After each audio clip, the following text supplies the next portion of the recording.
Hello everybody, how are you doing? Welcome back to Man City Unplugged, your very own Man City fan channel. It's the trip to Sellers Park today. Sellers Park under likes. I mean, it's not the not typical night fixture or midweek fixture in England, but still, that dawn coming in under the twilight. If I would say like that, Sellers Park is never easy, and they're telling Erling Haaland last 9 PL appearances, 2 goals. 2 in 9 for Erling Haaland, and the concerning part is not 2 in 9. Strikers can go through those phases, but the concerning part is his XG is 6.46. His XG is almost 7. His XG is 7. He's had 40 shots, 17 shots on target, 64 touches in opposition box. Just imagine, I tell you the stats. Erling Haaland has had 17 shots on target. Erling Haaland has had 40 shots. I'll tell you the simple thing. Erling Haaland has had 17 shots on target, and I'll tell you to guess the number of goals he might have scored. You'd at least say 10 to 12. That's how, if I say the XG is 6.46, you'll say he'll comfortably outperform the XG. At least say 10 to 12. And how many he scored? He scored 2. And of those 2 goals as well, I think one of them is a penalty, if I'm not wrong. One of them is a penalty. I think it's was it Nottingham Forest? No, Nottingham Forest didn't get a penalty. I think one of them was a penalty in one of the games. So Erling Haaland has just had 1 goal in his last 9 Premier League appearances from outside from open play. That's something interesting. And the other interesting thing is he's actually dropped Jack Grealish. And my concern is drop Jack Grealish, get him on the bench because I don't think he's ready to play 3 matches. I mean 2 matches every 3 days. But I don't want to see the shit of putting Bernardo Silva in the midfield. Bernardo Silva is better suited on the right wing. Put Bernardo Silva on the right, Semenyo on the left, Nunez in the midfield. Nunez gives you that energy. But I know what he'll do. I'll know what he'll do. He'll put Rico Lewis in the midfield. He'll put Bernardo Silva in the midfield. And he'll put Nunez on the left wing. Pep Guardiola do. Why does Pep Guardiola do this shit with us, especially when we're not playing well? Don't understand. Rico Lewis ain't the midfielder. Rico Lewis at CDM is not gonna work. You saw against Brighton, they bulldozed us. Why do you want to put shitty Bernardo Silva and Rico Lewis in the midfield? Bernardo Silva is sitting in the midfield, not on the wings, by the way. Bayaji is here. Hey, Bayaji, how are you doing? Bayaji says Pep has given up on the league. Luis and Walker starting together is a nightmare. And Matthews Nunez, Bayaji. I think there was one game. Where was it? I think it was Feyenoord, I think, where he put Nunez in the midfield and Nunez was excellent. He was running. I mean, we saw the difference when Grealish plays in the midfield with Gundogan and when Nunez plays in the midfield with Gundogan. Gundogan looks so much better because Gundogan has the positional sense, but Gundogan does not have the legs anymore. So when the ball goes, it's Gundogan who's chasing back. He ain't have the legs for that. It's your Nunez, it's your Grealish who will chase back. So I think putting in Bernardo Silva. I mean, you look at that midfield. Why is he Bernardo Silva, De Bruyne, Gundogan? Who has the legs to chase back? Who has the legs to chase back? No one of those three has the legs to chase back. You have a midfield, Budoki midfielder. You have the average age of your midfield is 33, 34, and still you want to play Muniz on the left wing. I just don't understand. Baiji says what Doku and Grealish are doing on the bench. No stability in the squad. Let's go for even shorter squad next season. Next season, so we'll just have a 11-man squad. We'll not even have a goalkeeper, a reserve goalkeeper. It's just a 11-man squad. I just can't understand these things. See, Walker I can understand because Stones is out, Ake is out, Akanji is out. All the three of them are injured. I forgot to check the stuff. Sorry, substitutions. Yes. Akanji is not in here. Ake is not in here. Stones is not in here. So, yeah, so I think three are out. Walker I can understand. And Rico Lewis I can maybe understand a bit.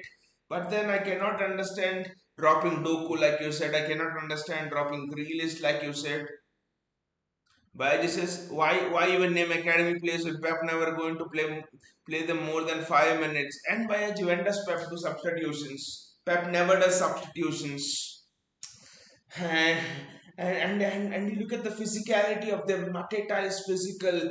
Munoz bombs forward. Hughes is physical. Williams. Jefferson Lemma is physical. Tyron Mitchell is physical. I mean, just imagine one of the best attacking fullbacks in the league, Munoz. You look at his attacking output in this Palace team, it's amazing. Against Rico Lewis, Munoz against Rico Lewis, I would be worried if it was even Munoz against Josko Guardiola. It's so shit. I mean, अब क्या ही बोलूं team के ऊपर. I mean, I just absolutely cannot understand this. Why drop Doku? See, even Grealish, to the extent I can understand. Okay, he's injured. Okay, he'll come back. He's coming back. That's fine. But dropping Doku, Jeremy Doku, when what he needs is sharpness. What he needs is Jeremy Doku is some 20, 21 years old. He doesn't need rest. He just needs minutes out there. And one thing I'll never understand is Nunez on the left wing. Nunez on the left wing is I'll never understand. By just a City players getting injured more off the pitch than on the pitch. What they do in training, perhaps military style. I think as we are losing more, Guardiola has just increased the intensity. That's the thing. But one thing about Nunez, I just can't get it about Nunez because you bought Nunez क्योंकि हमें चाहिए था midfielder who can actually who can actually assist, Rodri or someone, provide us cover in box to box midfield regions and stuff, right? But you're playing him in left wing. अगर left winger ही चाहिए था, and he was spending around 50-55 million pounds. Nunez was around 50-55. Nunez to 60 million pounds था. Tell me, 60 million pounds. If you had to play someone on the left wing, क्या 60 million pounds में wouldn't you have got a better left winger than Matthews Nunez? यार 60 million pounds में उसके ऊपर और 20 डालो, Rodrigo आ जाता था from Real Madrid. People 60 million pounds and Nunez and a midfielder who are playing left wing is criminal. Why don't you just go for a pure left winger? You would have paid 60-70 million pounds to Bayern and you could have got Leroy Sané. You could have got Serge Gnabry out of Bayern for 60 million pounds. My God, I mean, 60-70 million pounds, 70 million pounds, you could have bloody got Gerard Bowen. Gerard Bowen would be better than all of the wingers which we have. Just imagine in this team, Haaland, Gerard Bowen. I never understood why we didn't go for Gerard Bowen. When we had a complete winger, Gerard Bowen, I mean, could play forward, winger, his crosses, his pressing. And you bloody spend that money on Nunez. You have spent it as a midfield, this thing. If you're playing him on the left wing, I just don't understand it. Thana yaar. See one thing about Liverpool's match with Everton getting postponed today, that was a bit exciting because you know we are 9 points off Liverpool. Arsenal are 6 points off Liverpool. 6 or 7 points of Liverpool, something like that. And if if all the other teams, even Chelsea as well, if all the other teams around Liverpool win and Liverpool have a match in hand will be played in January or February sometimes. Then you do not know the form that Liverpool will be in, and then suddenly the difference will be what 3-4 points. Yes, Liverpool will have a game in hand, but just imagine in the run in you have a game in hand, but the opponent is just 2-3 points below you. I think this game in hand will be far more important than what people think, to be honest. So suddenly for Liverpool dropping points at Newcastle, a game getting cancelled at Everton, which they do not know. I think the fixture list does not allow it to be played until Feb or March even, and it's a derby as well. It's not another game. And at that time, you never know if Everton is fighting relegation or they needs to have a must-win thing. So it's interesting how the title race is shaping up. I do not think the title race is over. Just let me look at the standings, to be honest, and see. Arsenal is 7 points. Yes, we are 9 points behind Liverpool. So it's a must win for City. It's absolutely a must win for City. And there's a stat that they are showing that De Bruyne this season has started 5 games and City have won all of the 5 games. And without De Bruyne, City have, I think, hardly won very few games. I mean, the win percentage is in your mid 30s. So, Bayaji says City have been getting weaker on the bench.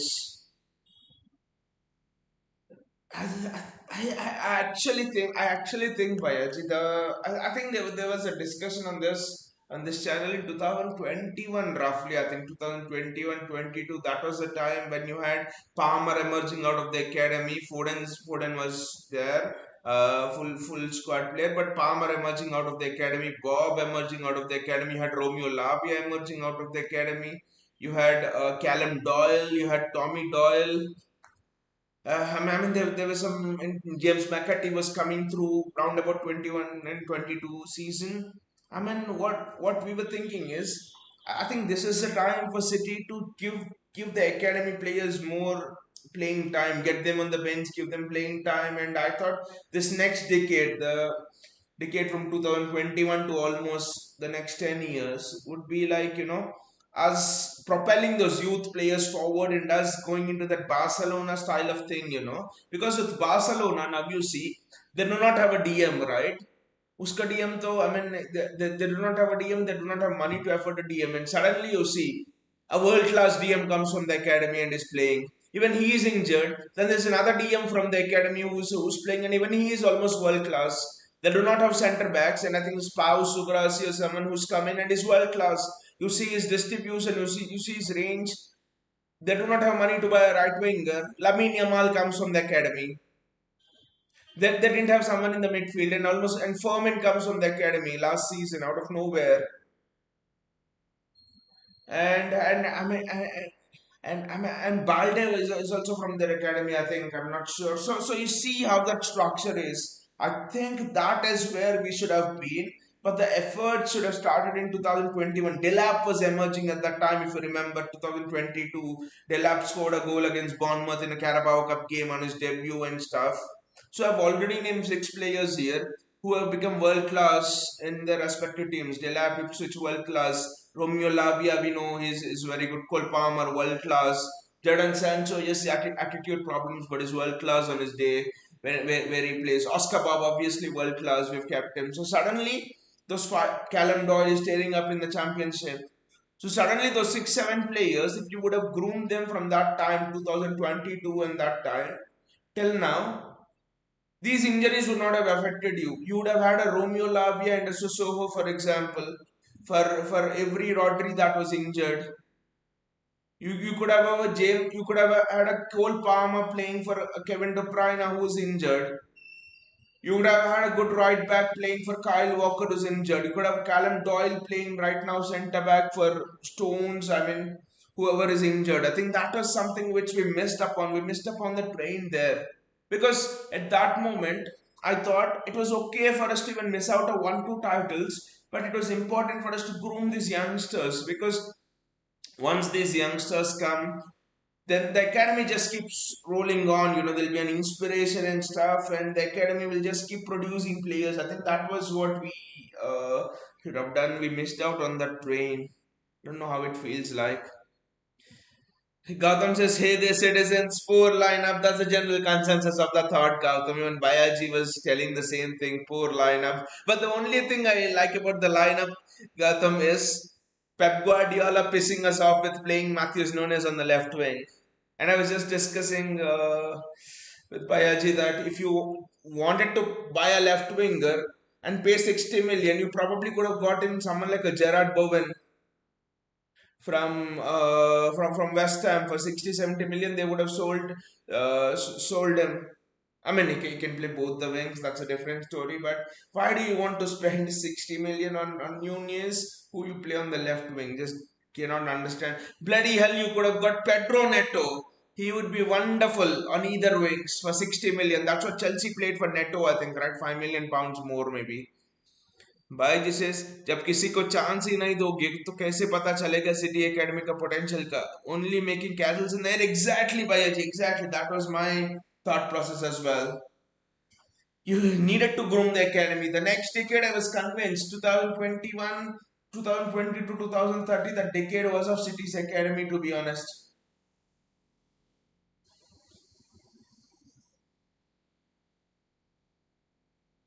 And look at it, already Maketa in the box.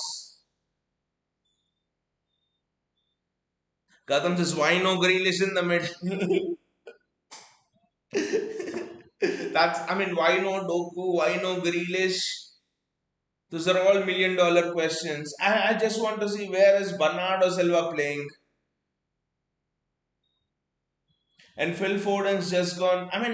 Just cannot believe that a player like Phil Foden played 10 matches for us this season और एक भी गोल नहीं मारा, zero goals. Why he says so? O'Reilly was good enough to start in Community Shield, but since then he's hardly played. Jacob Wright did very well in the Carabao Cup, leave the Community Shield by as a Carabao Cup. Did exceptionally well in the Carabao Cup match against Spurs. I think the youth team, most of them were youth players, right, who played in the Carabao Cup match against Spurs, were much better than the Premier League team that we played against Spurs. You do not have a DM. Why do you want to fit? They say like square pegs into round holes. Why do you want to put Bernardo Silva in there, Gundogan in there? If given the chance, Pep will even play. Pep तो Juan Malilo को भी खिलाएगा CDM पे, पर Jacob Wright और O'Reilly को नहीं खिलाएगा. You just understand this with Pep Guardiola, to be honest. Rico Lewis left back. He's already struggling. They're targeting the left flank. Target to dono flank. They can actually target both the flanks. There's no this thing. Look at how Crystal Palace are pressing. How dare teams press Man City? That's what would have been on the fans' minds, to be honest, in the past. But now City are one of the easiest teams to press. You counter press us and we are afraid to play the ball forward. You counter press us. I think it's going to a back three in possession, but that's fine. Out of possession, yes, Bernardo is playing in the middle, and Nunez is on the left wing. At least Doku ko khilao on the left wing. That's a great ball out to Matthews Nunez on the left wing.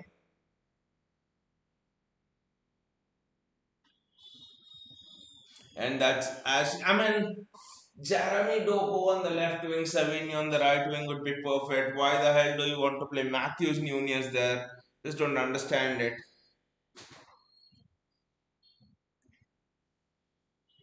And with Kyle Walker, एक और problem है कि Kyle Walker से we he's useless. He gets the ball and doesn't even attempt a cross. बस पीछे मारना है, and for that he comes all the way bombing forward. Just don't understand it. Diaz against Maketa. Gundogan does extremely well, but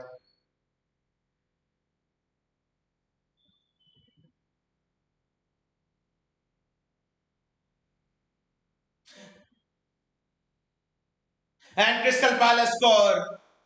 That's it. Crystal Palace score. And they're shouting for offside. Bloody hell.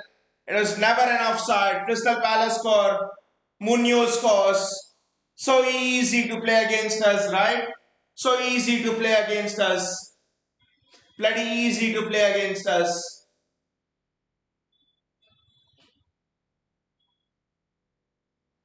I think he's offside. I think he's offside. I think Walker's playing him level, if not anything else. I think Kyle Walker's playing him level. City Kyle Walker. Kyle Walker's playing him level.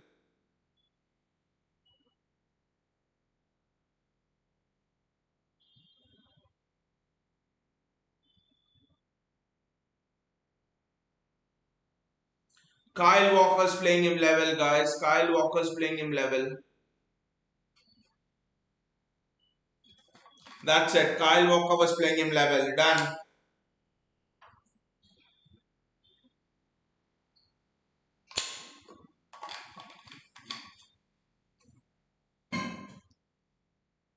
Start Kyle Walker even more.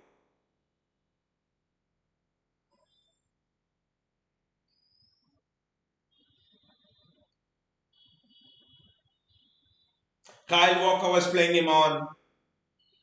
Again, another mistake from Kyle Walker. What the hell? Everyone stepped up for the offside line, but bloody Kyle Walker does not even want to step up. Gautam says it was expected as usual from back to us, and it's Kyle Walker, Gautam. How many points have we dropped because of Kyle Walker? And he's the club captain as well. First strip away his captaincy.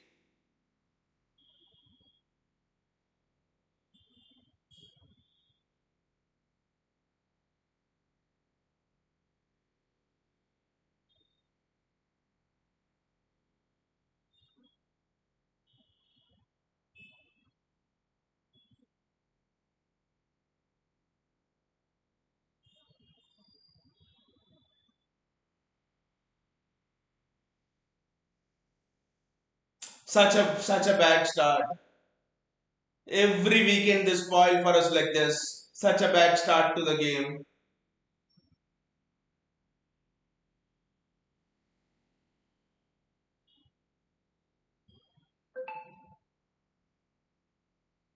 And Erling Haaland, one on one. Erling Haaland missing another one on one. What the hell? Look at it. Great build up play. Erling Haaland should be scoring that one on one. Erling Haaland, last 18 shots on target is at 2 goals. Erling Haaland should be absolutely gobbling up that chance. Erling Haaland should be gobbling up that chance he's got on the end of it. It's a one on one. No Palace will waste time like there's no tomorrow. What the hell is happening, guys?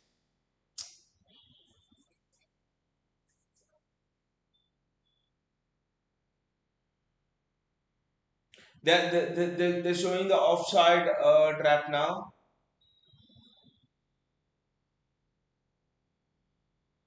It's Kyle Walker who's playing him on, and it's Kyle Walker who's lifting the hand for offside. This is atrocious, guys, from Kyle Walker.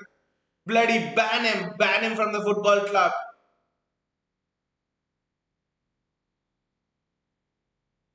What a useless brat is Kyle Walker. What the hell? I mean, why does Kyle Walker even need to play that deep? Kyle Walker has so much pace to burn. Such a stupid prick, Kyle Walker.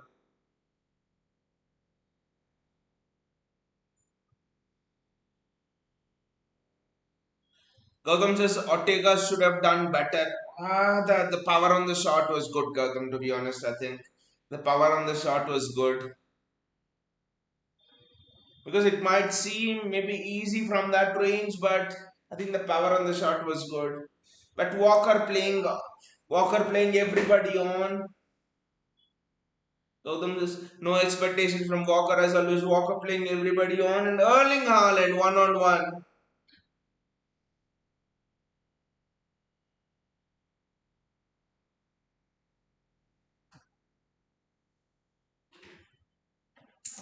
Erling Haaland should have leveled it up with that one on one chance.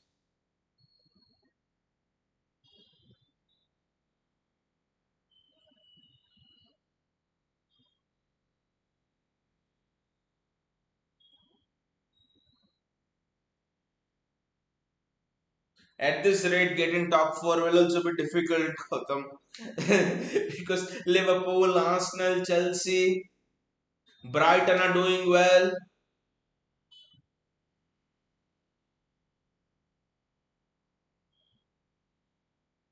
And next weekend we have a derby as well. And you have to face Rashford. I don't know what Kyle Walker will do then. And bloody you play Bernardo Silva in the midfield and every match we are conceding first.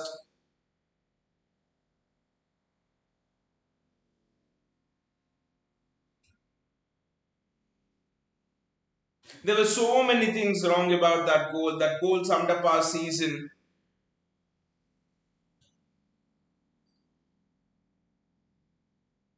Gundogan, I think it was Gundogan, he made a blind pass into the midfield. Mistake. Kyle Walker stepped up, mistake. And like Gautam says, probably Ortega should have maybe done a bit more better. 3-4 mistakes in that goal. And when you make 3-4 mistakes on the bounce, I think you're bound to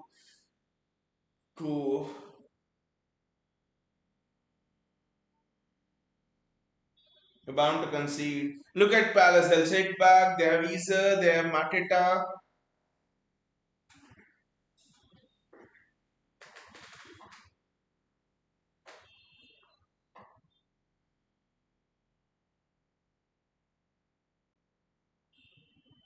Savinho. They're surrounding him with 3-4 players. Look at how much time Kyle Walker's taking on the ball to play a silly pass. Kyle Walker's everything wrong about the club right now.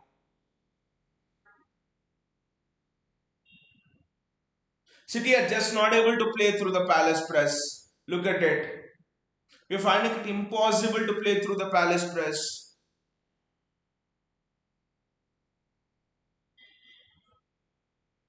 Savinho, their good ball in from Nunez. Savinho will look to dribble now.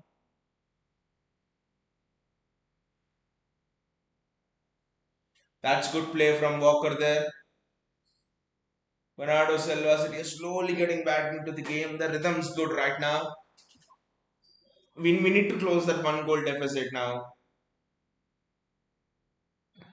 Matthews Nunez. And it's a bloody corner. What the hell will we do for corners? It's exactly the opposite of Arsenal. Teams are petrified to give Arsenal corners. But हमें तो ले लो, Christmas gift ले लो, corners. That's what they're doing. And look at it, this corner will definitely result in Crystal Palace counter मारेगा.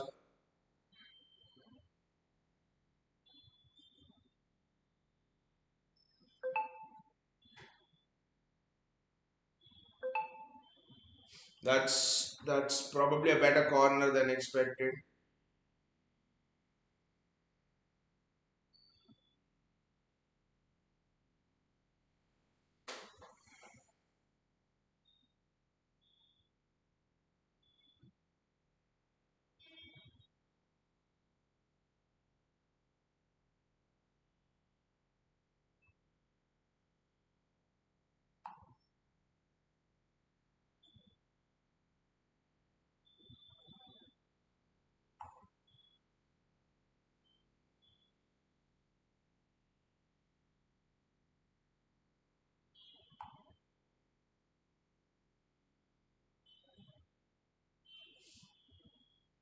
And Palace again on the counter attack with Isa.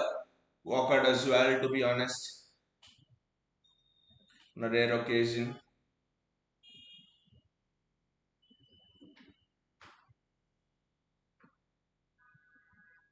That was a dangerous cross there from Isa to Mateta. I think defensively we're just looking open. We're looking as open as boot ki shoelace जो खुला रहता है ना. That's how we are.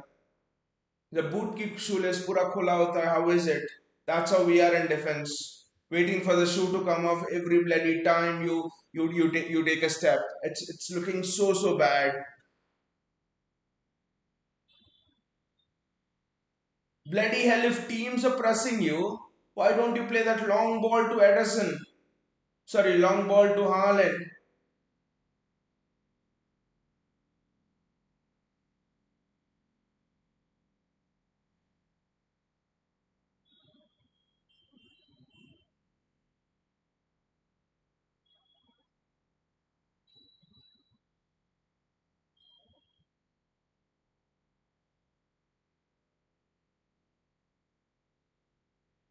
Gundogan, Kyle Walker, Kevin De Bruyne. See, De Bruyne is having to drop deep now. I mean, how much time will Walker have the ball for? Such a shitty switch. Such an absolute shitty switch from Kyle Walker. Why are you even playing, Kyle? Just leave the club. Bloody hell, Kyle Walker. Why are you even playing? Do not know how to switch. Do not know how to cross. And you're the bloody club captain. I just can't understand how.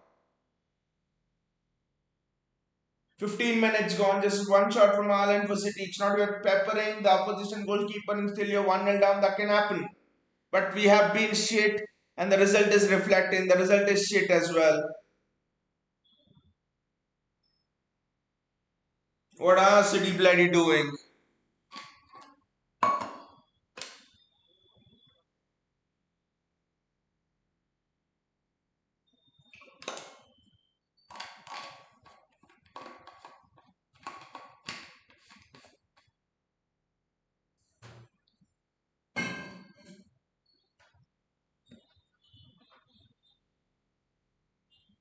We cannot even get two passes right. Look at how easily Palace are playing through our press. Nunes on the left wing is definitely not working. That combination against Forest was so good. But Pep is so stubborn, he'll not do it.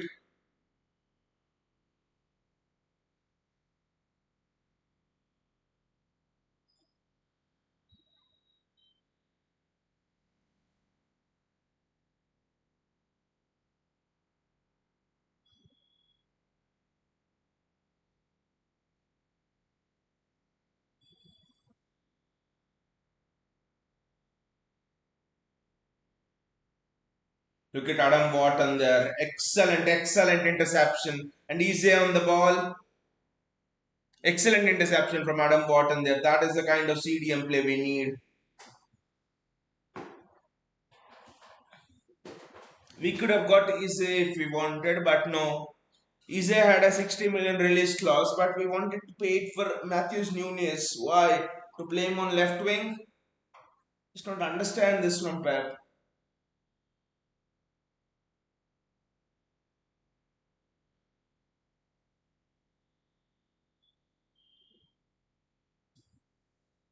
Erling Haaland cannot get his touch right. It's behind him. I mean, everything is going bad for Erling Haaland right now. Everything is going bad for Erling Haaland right now.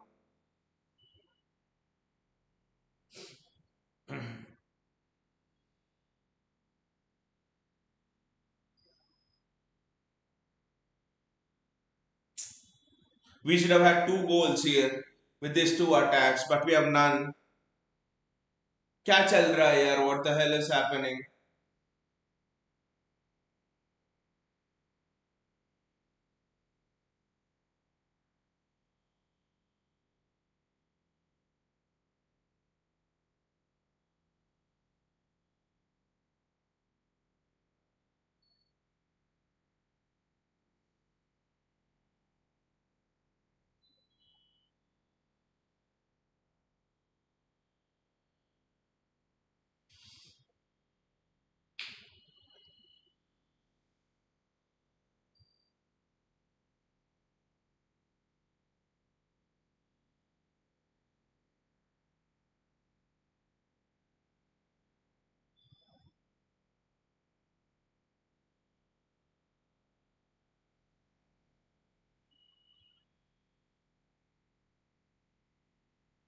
Ruben Diaz.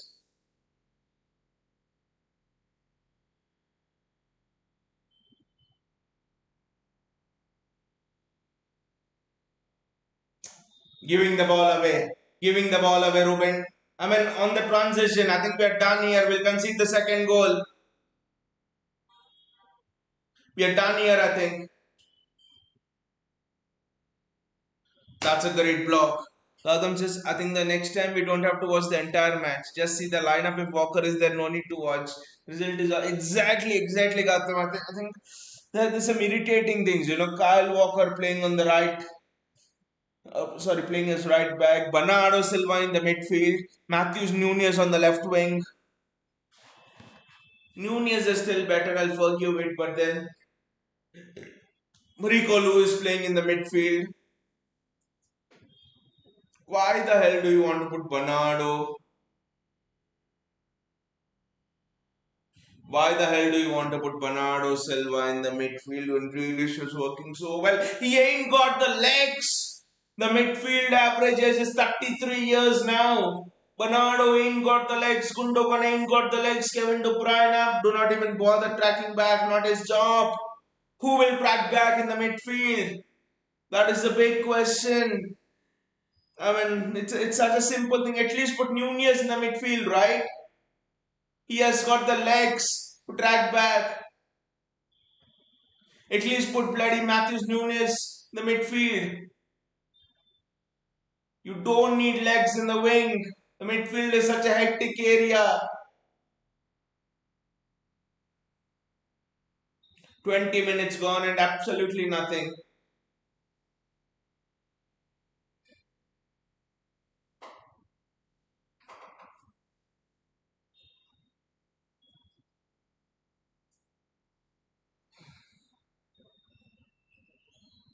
Crystal Palace are playing like City here. Look at it. Look at the confidence with which they are playing.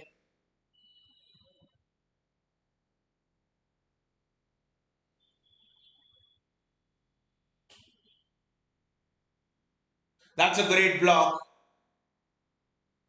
I know Isa is offside, but that's a great block again. Isa is causing us all sorts of problems. Absolutely all sorts of problems. Look at it.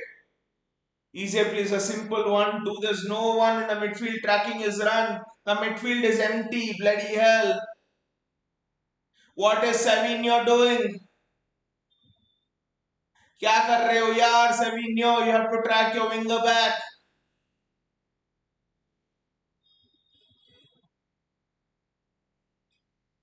Pep just write the season off and take a holiday. Come back next season. We ain't even getting into Conference League with this sort of form. I just think that Nottingham Forest result was just a bit of an, you know, aberration. क्योंकि Chris Wood का chances there. Gibbs White probably could have scored if not for that fantastic stop from Stefan Ortega. It is just a glimmer, false glimmer. Nottingham Forest result could be like an oasis in a desert. बस hope है कि पानी है उधर बस. In reality, water is not there. Ruben Diaz, Rico Lewis to Matthews Nunes. कहीं नहीं जा रहा ball. It will come back again to Gundogan. Nunes does extremely well. The balls.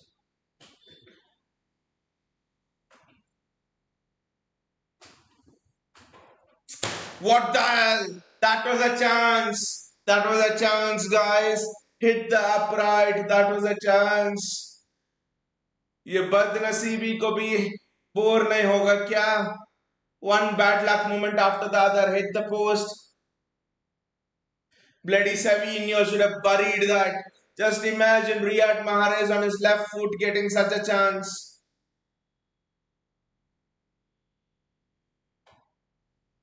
He would have absolutely buried that. I don't know what's happening to Savinho here. I don't care what kind of left-footed player you are. That's an easy chance. On your left foot, you need to bury it. Bernardo Silva buries that for sure. क्या हो रहा है यार? बदनसीबी को भी bore नहीं लग रहा हमारे साथ.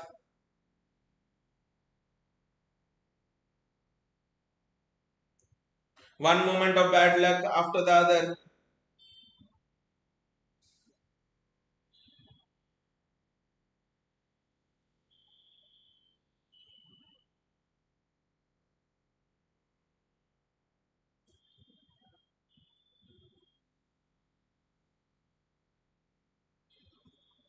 Kevin De Bruyne are giving it away.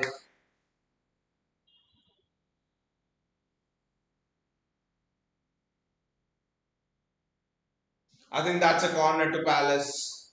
De Bruyne are giving it away now of all people.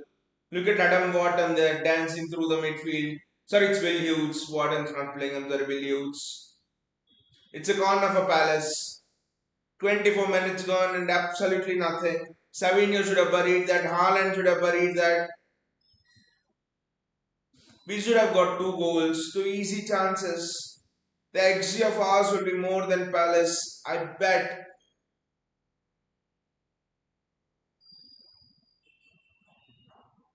Ise should have been a City player. I'm telling because of the way he takes corners, absolute side. You're not able to take the ball away from bloody Crystal Palace. Goodbye. Good night.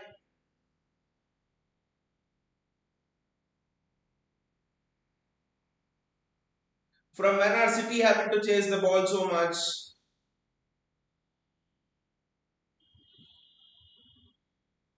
इससे अच्छा Jacob Wright को खिलाते. What have you got to lose in this season to bloody keep playing Gundogan? I bloody hope Gundogan gets injured now. Then I'll see who Pep plays in CDM. That's how the feeling is. Because Gundogan's not got the legs. You play O'Reilly or Jacob Wright. Why is he not giving Gundogan a rest?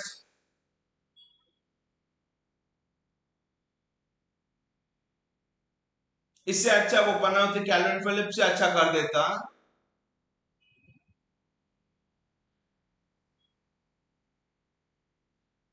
Bernardo Silva with a shit pass again.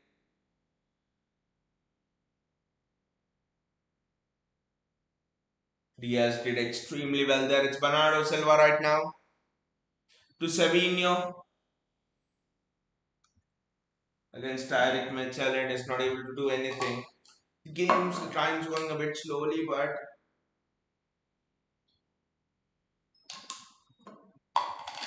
we are not able to find an answer.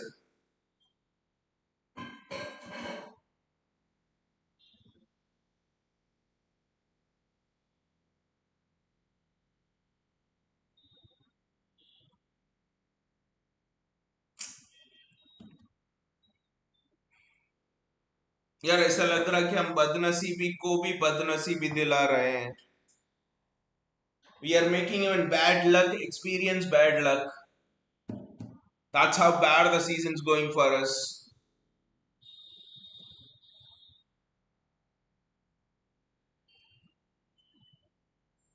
And look at it. Bernardo, Gundo, I mean, they're just playing bad, bad, and bad.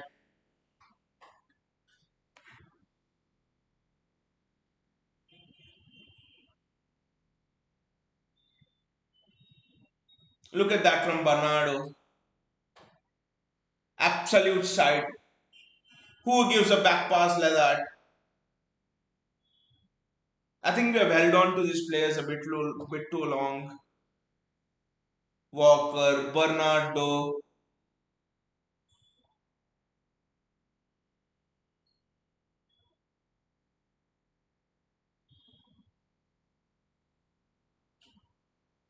That's it. Kyle Walker. Rico Lewis physically dribbled out. What a block there from Ruben Diaz. From Josko Guardiol. Guardiol and Diaz are keeping it and keeping keeping us in it. But Rico Lewis again physically wriggled out. Done. Who gets this idea of playing Rico Lewis at left back? Bloody play Cameron Simpson pussy at centre back.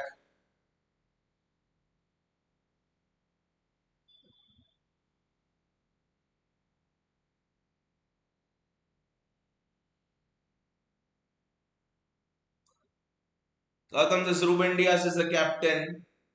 But Kyle Walker wears the armband. I just don't understand this. Who are those idiots who voted Walker as the captain? If you put the poll of captaincy, Walker himself will not vote for him. That's how bad he is. We're approaching the half an hour mark and we should be 2 goals up. Savinho should have scored that. Haaland should have buried that, but nothing on the clock.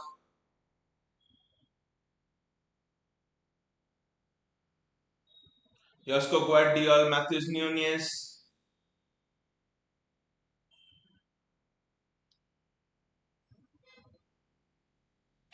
And is it a goal? Is it a goal?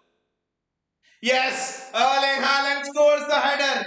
I mean, I was surprised for a minute because there was no celebration from Erling Haaland. But Erling Haaland scores. It's 1-1.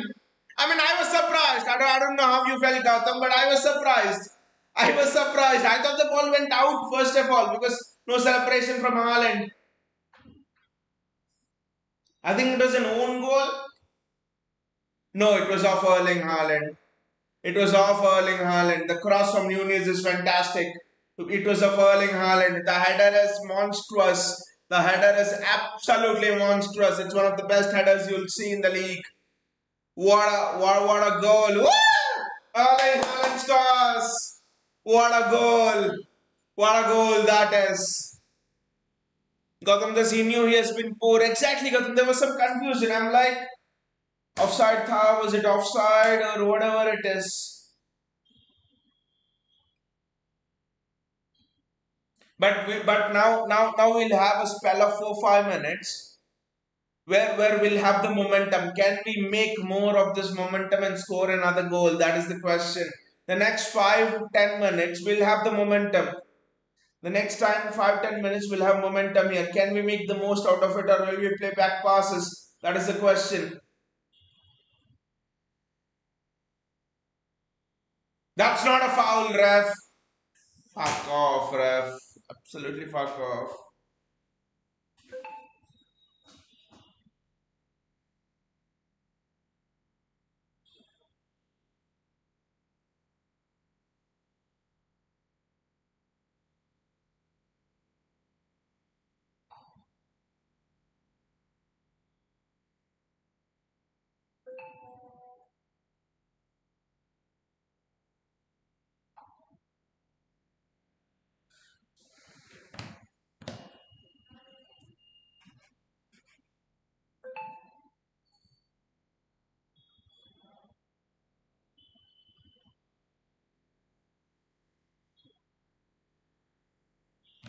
Let's see what's happening in the other games as well. I mean, Gautam, the stat in its. I mean, Gautam, the stat in itself reveals it. Erling Haaland had 19 shots, and including today's goal, he scored 3 goals. Erling Haaland's had 19 shots on target. He's had 40 shots overall, and he scored 3 goals. And of those 3 goals, one was a penalty. Including today's goal, 3 goals, and one was a penalty. So you can imagine how poor he is. Erling Haaland has had 3 goals, including today's match, from 13 PL appearances, including today's match again. So how poor is that stat? 3 goals from 13. If any other City striker had it, you would have sacked him. You would have sent him out on loan. 3 goals in 13 appearances is piss poor. That if you're a striker in a team like City. Matthews Nunez. But what a cross from Nunez, right? That was. Ilkay Gundogan. Ruben Diaz will have the momentum for the next 5-10 minutes. We need to make more of it. Bernardo Silva on the right wing. Kyle Walker. I think Savinho's gone inside. I think Savinho's almost in that 4-4-2 kind of a role. Kevin De Bruyne not in his radar and range, but let's see the scores in the other matches. It's 2-2 at Newcastle. This is interesting. I don't know how all of Newcastle's matches are just going so crazy.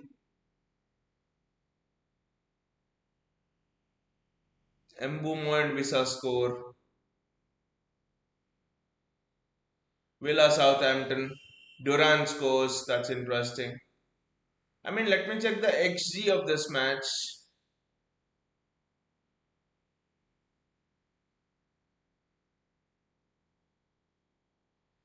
The XG is interesting.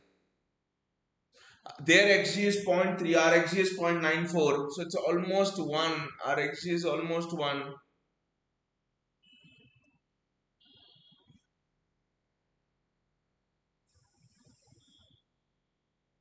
But then we'll have the momentum to end this half. We have to score another goal to end this half. I don't know how we do it, but we have to do it. Karna hi chahiye. We have to do it.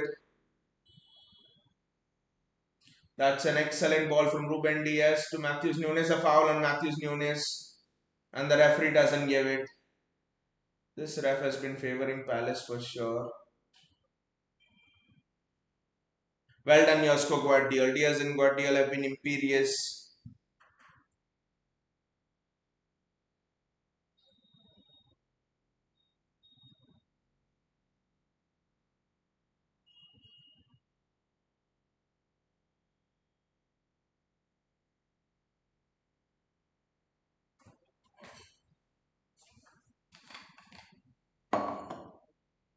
Palace are trying to make it scrappy. They are trying to play balls in the air, long balls and stuff.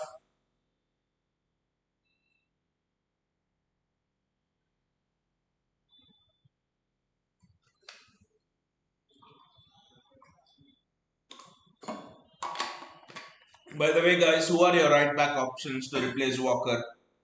Is it just Frimpong or do you have someone else in mind? Because that's an interesting question. There are not many good right backs available, I think, right? Because and the summer Madrid need a good right back. We need a good right back. Probably news is United could go for a good right back. Chelsea news is also that Chelsea would want to go for a good right back because Reece James injuries and stuff.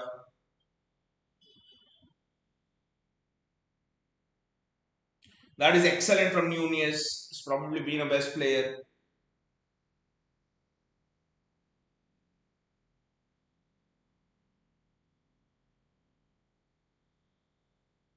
Gundogan is just taking too much time on the ball and is just killing the momentum away. I know he's waiting for the opponent press,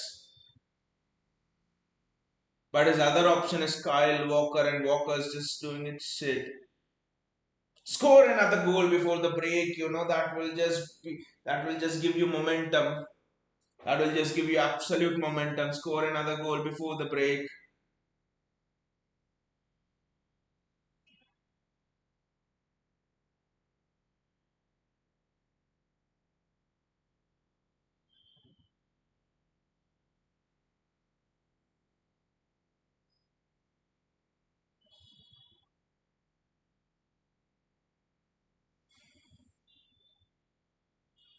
Guardiola is almost caught on the ball there.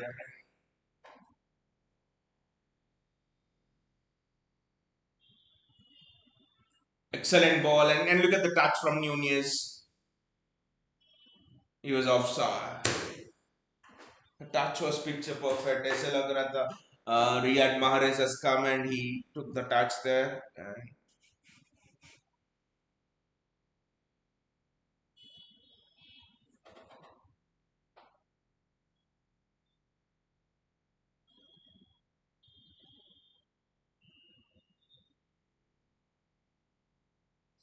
ref is just giving fouls so easily for Crystal Palace. Gautam says Hakimi is my pick as always. That's true. That's true. I think is the best available because it's Frimpong. No doubt her attack will be very good, but I think defensively Frimpong will just not be at it. Even for Netherlands, I think he struggled to be honest. So Frimpong is definitely not at it defensively. I think you can bring Frimpong as a right winger and he'll be superb.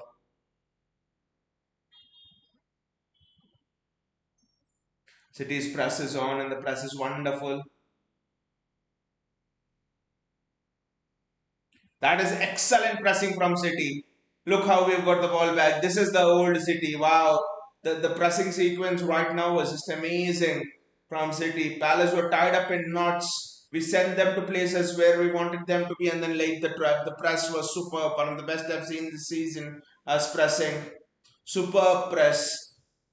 Palace just did not know what to do. वो तो एक round के circle में घूम के आ गए. Wonderful from Rico Lewis. Matthews Nunes.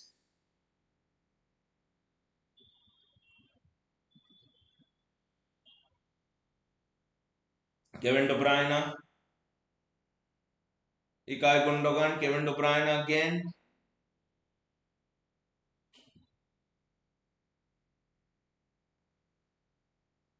Savinho with a shitty pass as usual. Kevin De Bruyne with a heavy touch.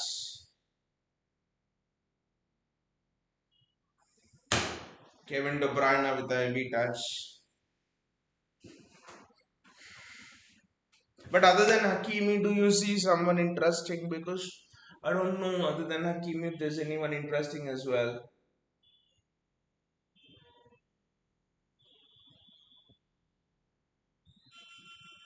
Gautam says we can go for Kimmich. He can play both TM and right back as well. And Kimmich is not that old as well, I think, right? He's around 29. We should have gone for Kimmich this season. That would have solved a lot of issues, to be honest. Kimmich this season would have been absolutely wonderful. Jabazan Lemma. I think this match is set up for Doku. This match is absolutely primed for Jeremy Doku, to be honest. Because Palace, imagine Munoz on that left hand side, the right back. Doku will tear him apart. And with Doku, Munoz will not be able to even come forward as well. I think Jeremy Doku will be the joker in this match. Joker in the sense will be the key to getting success in this match. Gautam says he's a great corner taker as well. I mean, Kimmich is the best in the world, I think, in terms of free kicks, corners, penalties. Kimmich is a penalty taker as well. Corners, free kicks, penalties, you name it. He can play DM, box to box, right back, centre back.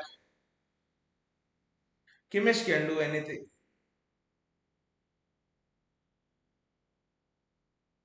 Kimmich, I think, can. And City are on a counter attack here. And City are on a counter attack here, guys. It's a 3v3 with Savinho there, with Savinho there.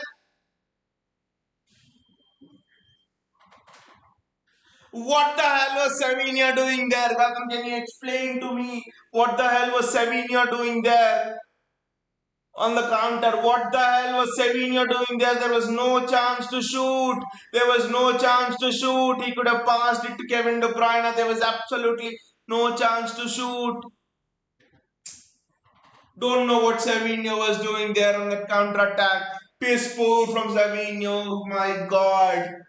I know he's just 19 years of age, but my God, Savinho is just having one of the poorest seasons I've ever seen from a right winger at City. Riyad Mahrez was so better in his first season than this. On the left foot, is just not able to finish. He had a chance early on as well, right? He's just not able to finish on that left foot. Erling Haaland, he has to play it to Kevin De Bruyne. He's played it to Kevin De Bruyne, maybe a bit wide. Good defending from Palace, but De Bruyne will take the throw in. Gautam just nailed one, and that to a Brazilian Gautam, a Brazilian. I mean, goal scoring should be natural to him, right? A Brazilian. Ah,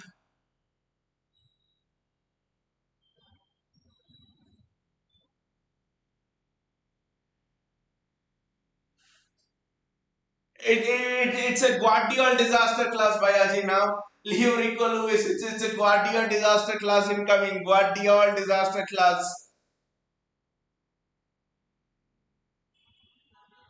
Palace have the momentum to end this half, but we had the chances to be at least 3 goals up.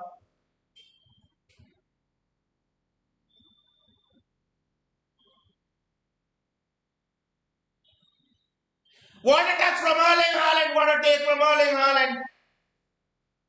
And the referee says no foul. Erling! Erling Haaland in form and he would have got a hat trick by now. Why this is Rico Lewis disaster class and will Xavi ever score for us? I mean, easy chances by easy chances on the left foot and still Savio is not doing anything. Just don't understand what the hell is this.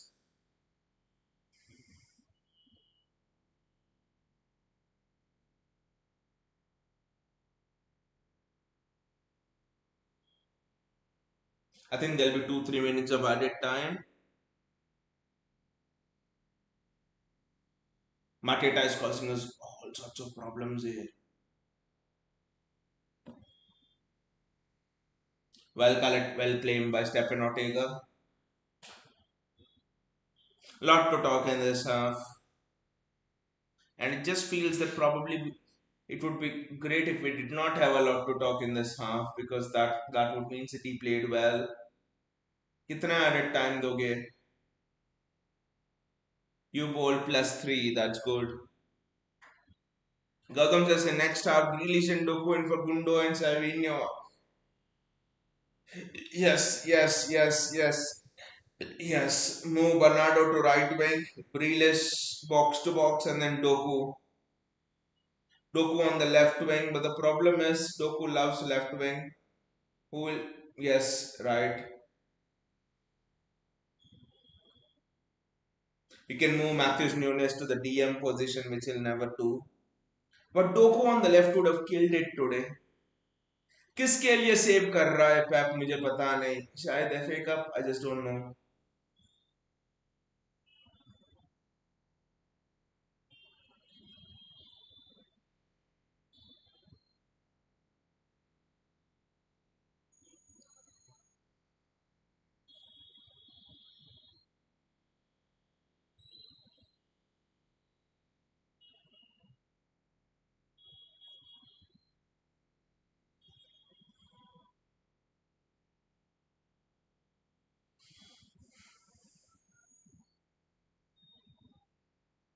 he's hitting the ball back. I think City want to go into this half.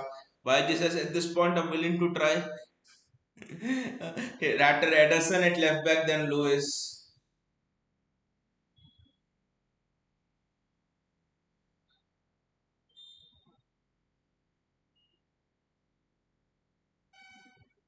I bloody think Kyle Walker at left back would be better than Rico Lewis at left back. Even though we know we hate Walker so much, and this ref is just giving fouls in favor of Crystal Palace. Who is this ref? Gautam says, I think Doku is used as a super sub after 60 minutes against tired legs. That's what the plan looks like. I think he bloody doesn't even have a plan. Pep Guardiola. I think Juan Malilo playing at left back would be better than Rico Lewis. We had the momentum for sort of 5-10 minutes. We didn't do anything with that. And we've committed 6 fouls to Palace, 1 foul.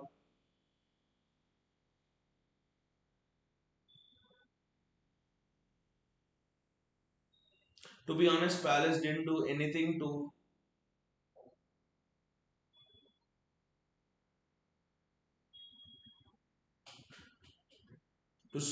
to deserve a lead. To be honest, can we get one counter attack before the end of this half? I think we will not because Will Hughes has the ball. Palace on the attack now. Just end the half. Just end the bloody half. That's it. I think that's the end of the half.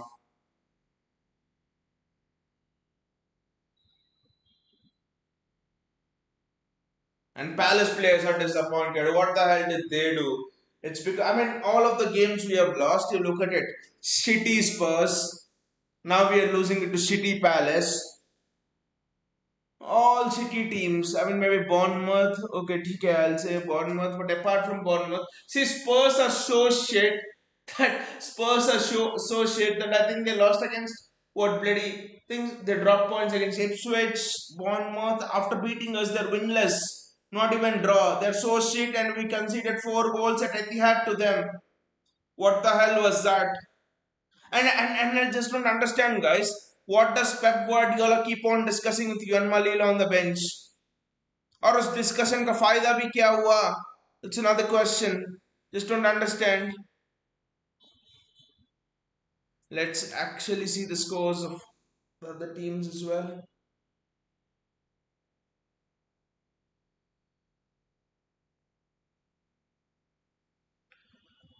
2-2, 1-1-0. Brentford Newcastle 2-2. Aston Villa Southampton 1-0.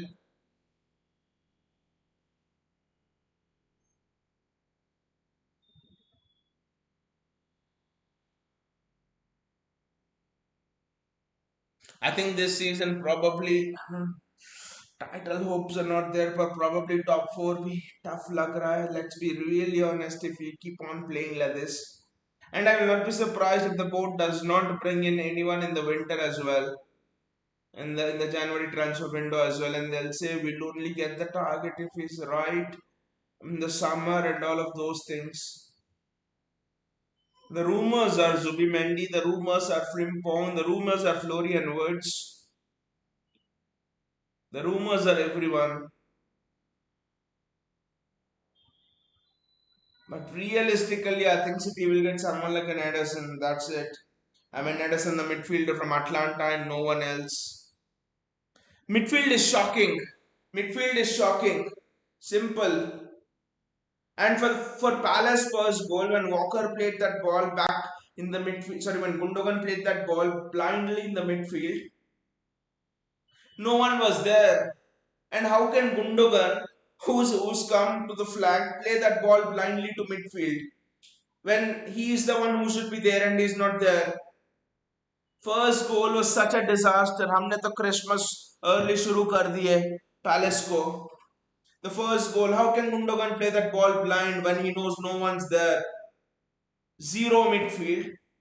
And there was one instance when Isa played a 1-2. I think it's with Will Hughes, and then he ran through and there was no one tracking him. Savinho does not want to track. What Savinho wants to do is, Savinho wants to just try shoot and then clutch his head like this and say, why have I not scored? I think Savinho's record is maybe 40 shots, 50 shots without a goal. Why does Savinho not track back? Is he some special or something?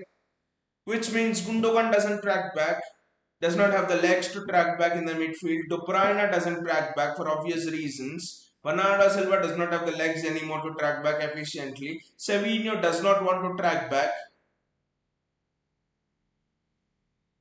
And why does Savinho does not want to track back? उसका चर्बी ज़्यादा बढ़ गई है. That's the only explanation. His fat has gotten too thick. He has become too thick-skinned. Savinho does not want to pass, always want to shoot. He thinks that this bloody Girona, where a fourth place finish will be appreciated with a bus parade. Bloody Savinho, this is City, and every shot you miss has implications on the table, has implications on the title race. Maybe not this season, but in general. What does Savinho do? I mean, my bigger question is, why have we never even tried to venture out and go for Gerard Bowen? The guy is injury free. The guy is Premier League proven. The guy can play strike as well. The guy can play on left flanks. The guy is a free kick taker. The guy is excellent on corners. I don't know why we never go for someone like a Gerard Bowen. Gautam says, I don't think we are getting any player. Forget about winter, even in summer. We discuss a lot, and at the end, board feels the price is not right. I mean, but the only hope is now that Pep has renewed. I think he probably would have been. See Gundogan there playing it blind into the midfield. Look at Ruben Diaz drops back.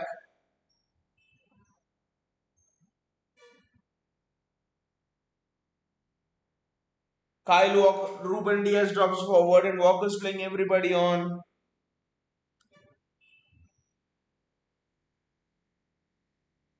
Maybe I think Ortega should have done better as I'm seeing back. Ortega should have maybe done better, to be honest. Or Ortega should have maybe rushed up the line a bit. I don't know. Gautam says Kimmich should be the priority now as he's in the final of year of his contract and he can be so vital. This year, if we would have gotten Kimmich, somehow I think we would be in the title race. Hang on.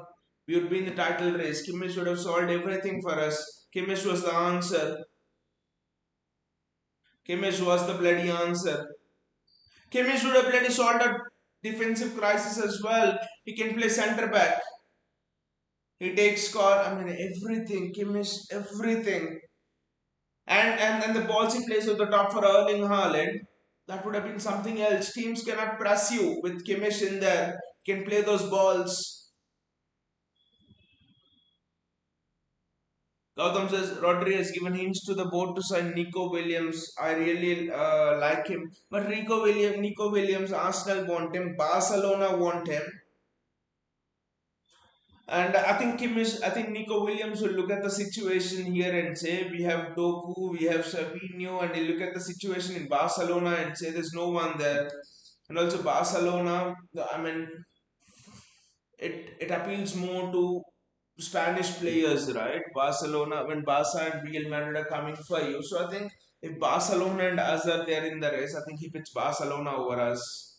Yes, Rodri is there as recommending, but I just think Barca might be the front runners because he almost came to Barcelona and in the last moment stayed. So I just think Barcelona will be in the front this thing for us. And also, I think a winger is not a priority. To be honest, a winger is not a priority because Gautam, because I think Gautam. Here also there's no chance for him because we have Doku, we have Savinho, and I think we should not forget about Oscar Bob. We have Oscar Bob as well. And in a way, I don't know if we are getting rid of Jack Grealish. In a way, we have Grealish and Foden. And I think one of Grealish and Foden is going to play on the wing. Even if you think is becoming a box to box player here, I think Phil Foden will play on the wing. Otherwise, you cannot adjust for Phil Foden there. Look at Brian Mbumo with his left footed shots. They're showing the highlights of Brentford Newcastle. Look at Brian Mbumo with his left footed shots. Why can't Savinho do that for us? Why cannot Savinho do that for us?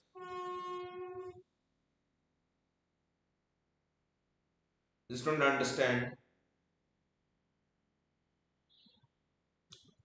But yeah, even at City, I think there's no spot for Nico Williams to be honest, because you have to remember Oscar Bob is a big factor in there because Bob will leave if you get Nico Williams, and both are a similar age profile. I think Nico Williams is 21, 22, and Oscar Bob is around that age profile. So, and winger is not a priority, so I think we ain't getting Nico Williams, I think.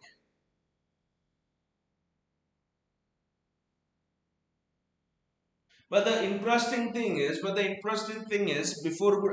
this is something that has shaped our season, guys. The interesting thing is, I think you guys know it. There's a CDM called a Sander Burger at Fulham. He was signed as a replacement for the guy who went to Bayern Munich. What was his name? He was one of the best interceptor in the Premier League as well in the last 2 years. A DM. I don't remember his name, but Fulham signed Sanderberger, and Sanderberger is now playing their CDM full time. So the thing is, Erling Haaland this season recommended Sanderberger to us to sign in that CDM position, and negotiations were going through. And City news is that City were almost getting Sanderberger, and he's a very good DM. And then Gundogan called Pep and we decided to sign Gundogan, and Pep decided to have Rodrigo Kovacic Gundogan to cover for that CDM position, and we decided again signing Sanderberger. Fulham signed him. Now just imagine in a parallel universe where Gundo doesn't come, Sanderberger comes. We are alright, I think. We are in the title race for the season. Because DM is where we are lacking, right? Sanderberger comes, I mean, how close were we to how close were we to avoid disastrous decisions this season? If you would have just signed Sanderberger this season, then it would have been perfect for us.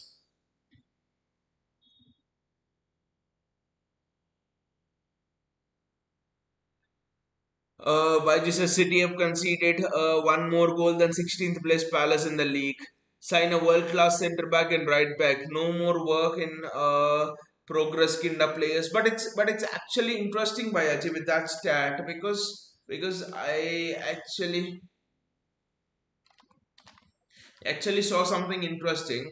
Because just a second, I think once we go to the standings,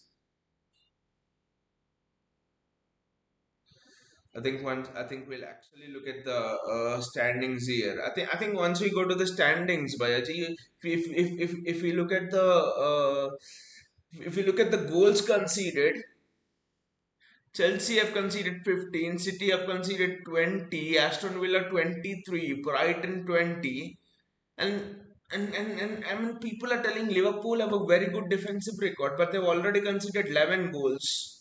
Because City in our prime we would have conceded around 16, 18, 20 goals a season, right? And Liverpool, the best defensive team in the league, have already conceded 11. So I think it's actually not going well for most of the teams in the league, because you see this stat: Arsenal 14 goals, 20, not so far. I know 6 goals seems a lot, but not so far, depending on looking at the defensive crisis we have had and how strong a defense Arsenal has.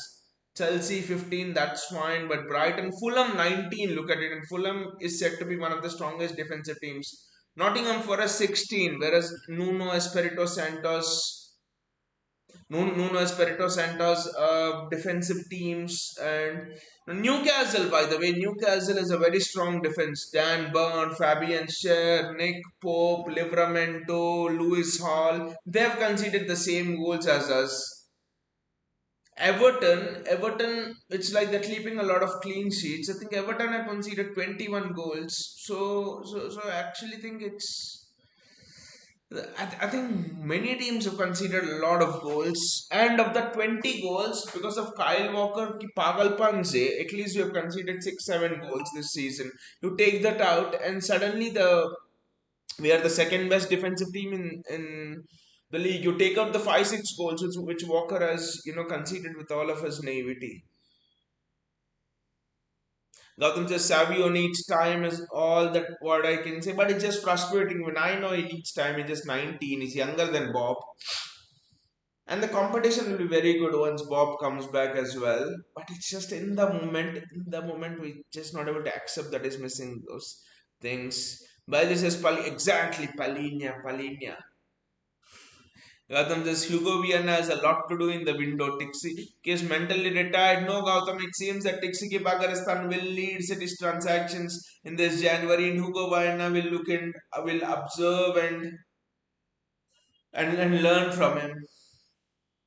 Don't know what Tixiki is gonna do for us in this window, and we're already gonna get this guy. We're already gonna get Claudio Echeverri this season.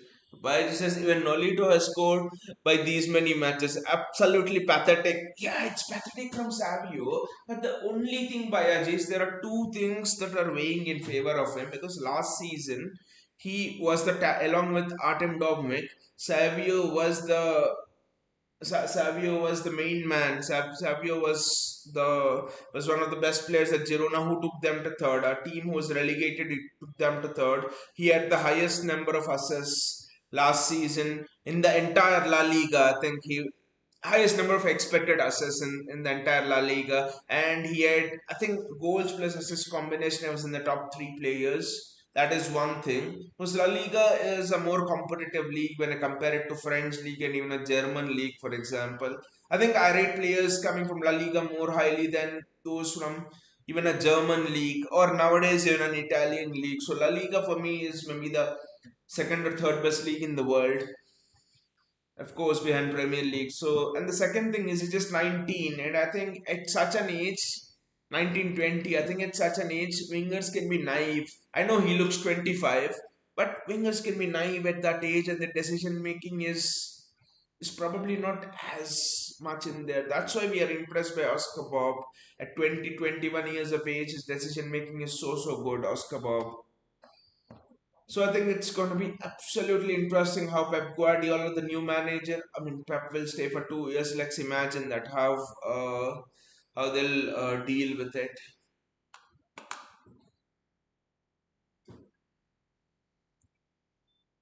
By the way, let's actually go back to the match.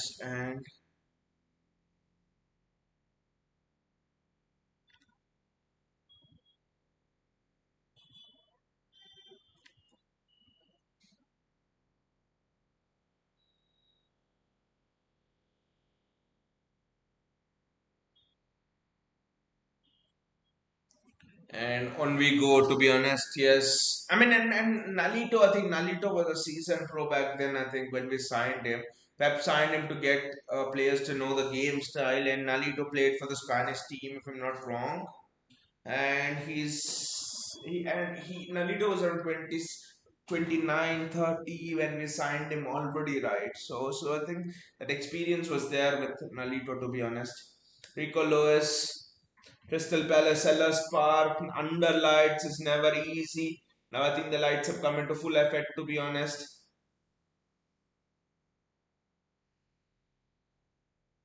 Savinho, when he brings on Doku, will be very interesting. I think KDB has not been as much active in the game at all. Matthews Nunes, that's a corner for City.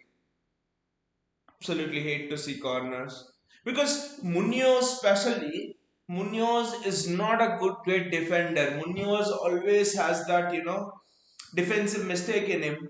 Square Doku up to Munoz, and it suddenly becomes a no contest. We might even get a penalty inside the box. I think Jeremy Doku will be very interesting, but when Pep brings him on is the big question. De Bruyne with the corner will be shit as it's shittier than shit. It's shit piled upon shit. That's how the corner is. And then you're seeing teams like Arsenal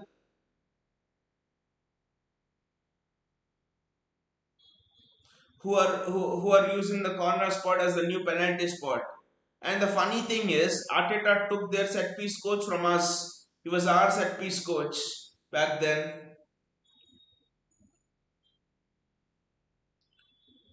Will Hughes is getting just so physical in that midfield. I think bring on Grealish, get a yellow card for Will Hughes, and then we can take it on from there.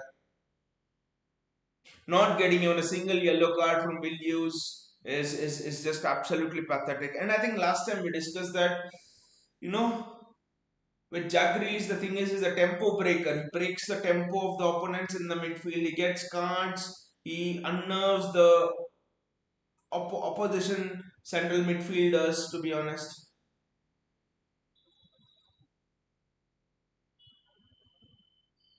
Bernardo Silva, great ball, and Matthews Nunes, run, run, run, Matthews Nunes.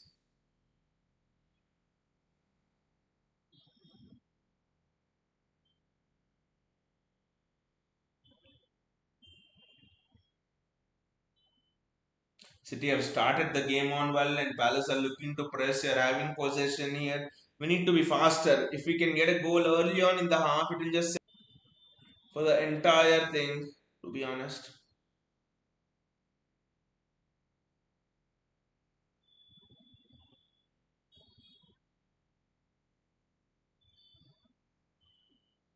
Great run from Kevin De Bruyne over there, and the track back was also very good.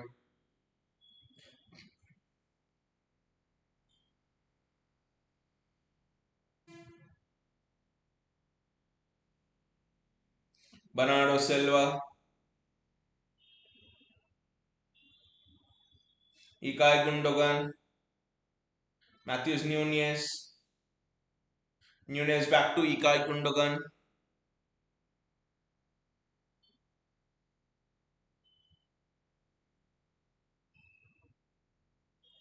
Josko Guardiol, Matthews Nunes again.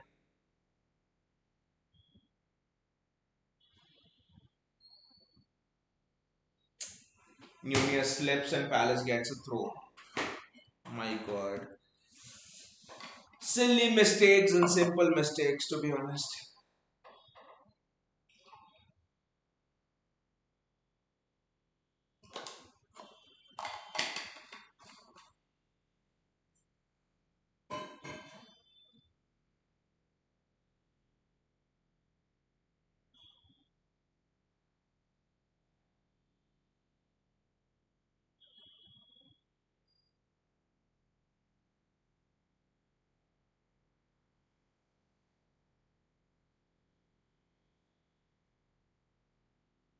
Savinho as well there to get out of the. I think we need to up the tempo here. Just go for it. What are you getting by playing this conservative football? It's already 5 minutes gone. Just go for it, bloody hell.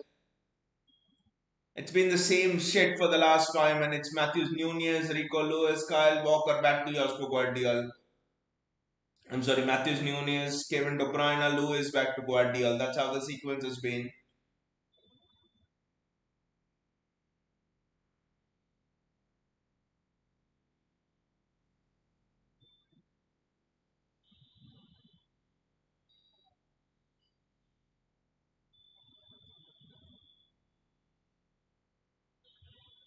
Kevin De Bruyne does absolutely well there. That's a great ball in from Gundogan. Kevin De Bruyne retains the ball. Somehow he retains the ball. I don't know how. He somehow retains the ball, to be honest.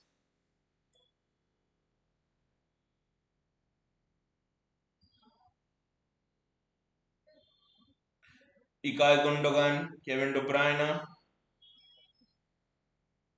back to Matthews Nunez. Ah,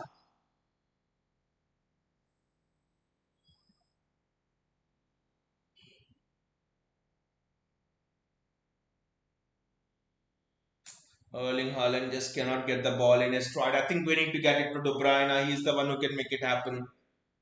Creatively, we looked lost.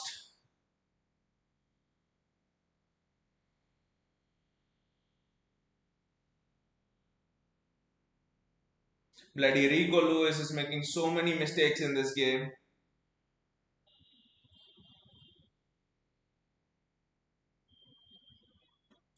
That is good defending. The spirit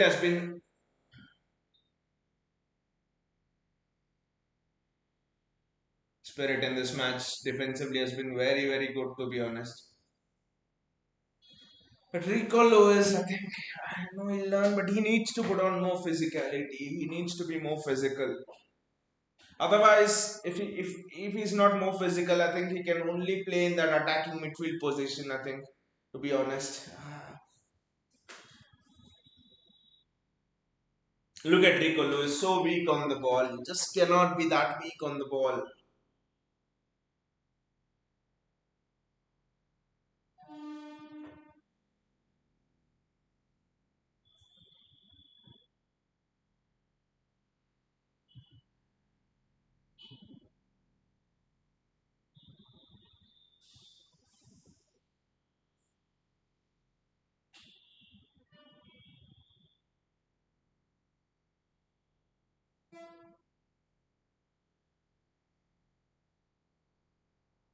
The game's just opening up a bit now, and Ilkay Gundogan, can we take advantage of it? Palace are out of their shape.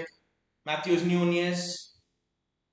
When Nunez is offside, उसका first touch is just out of this world. पर जब वो onside रहता है, I mean it's one of the worst. It's almost like Lukaku is taking that first touch. इतना कैसे फर्क हो सकता है? I just don't understand.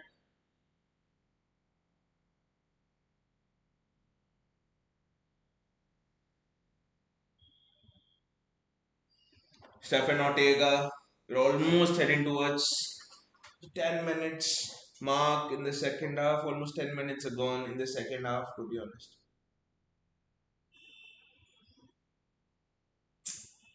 That sums everything up. City are not able to make simple passes. Something's not right in the team, to be honest. Something's absolutely not right.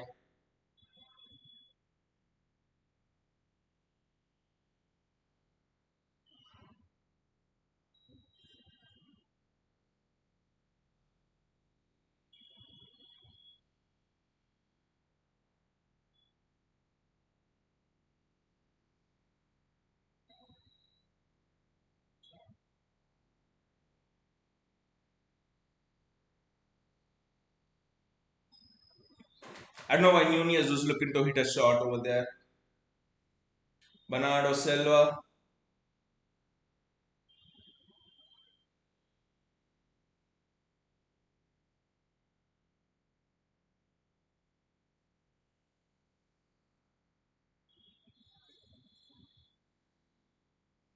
both Mateta and Ismail Sarr, I think, are playing as two strikers almost.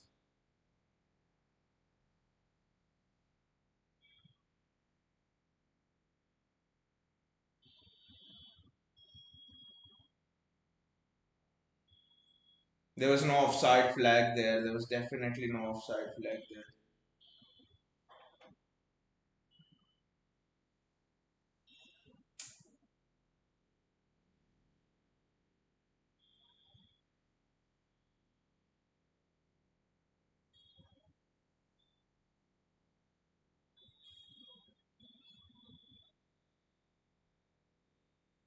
It's a corner for Palace now. I mean, Palace are growing into this game. It's not looking good for us, to be honest.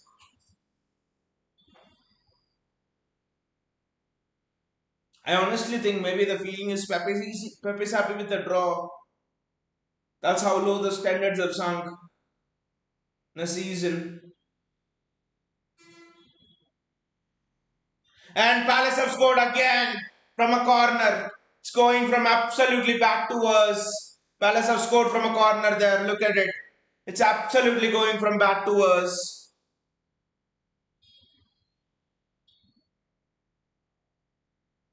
They scored exactly. They scored. It's going from back to us, Gautam. It's going from back to us.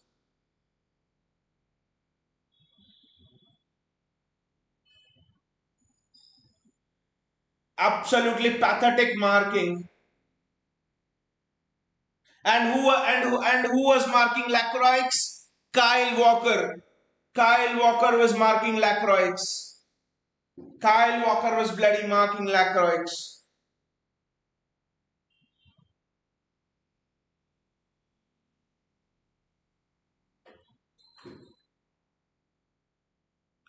Kyle Walker was the one who was marking Lacroix, to be honest.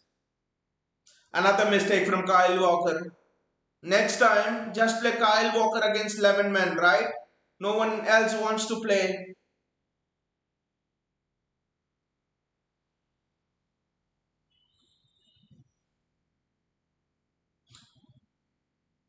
Kyle Walker again with the mistake. How many times against Arsenal he did the mistake? Here he did the mistake. Kyle Walker, you piece of shit. Just get out of this club. What the bloody hell is Kyle Walker doing? Come on now, let us play passes, right? And Pep will still not make a substitution.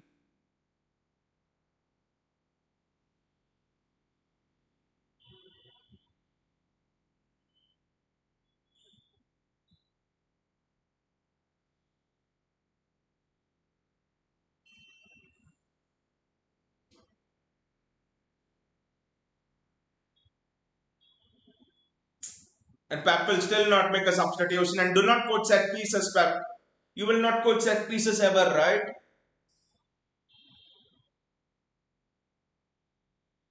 And you'll not play Grealish and you'll not play Doku as well. They're marking us man to man and no one's doing anything, to be honest.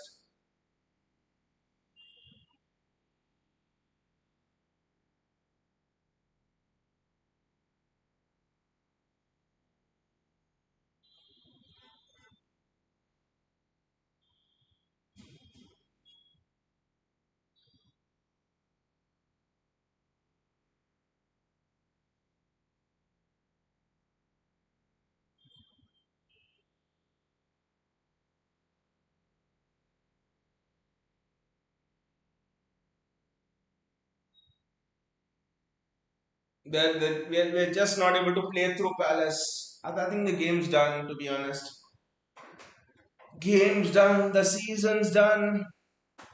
Top four will be a huge fight this season.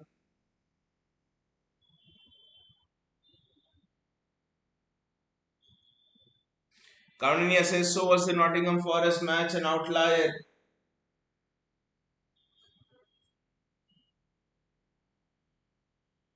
I mean, you look at the best players in the Nottingham Forest match, Grealish and Doku, and they're not playing.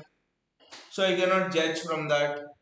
And I mean, you look at the players in the Nottingham Forest match, Manuel Akanji, injured again, Nathan Ake, out for a long time, that's what reports are telling.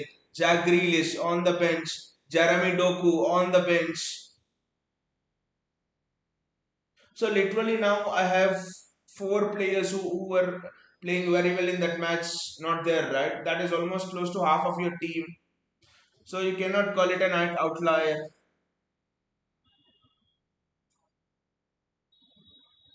Because when the same team plays, you can say it's an outlier, but the teams are completely different. Ake injured, Akanji gone. You do not want to play Grealish because I can understand he cannot, he's just coming back from injury.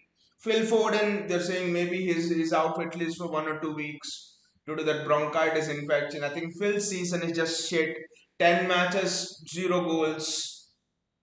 I mean, even CDMs have better goal returns than that. And look at Kyle Walker. And also Kyle Walker has again single-handedly made us lose this game. First goal is played everyone on side. Second goal, Kyle Walker was the man who was marking Lacroix. The name's very good to be honest, Lacroix.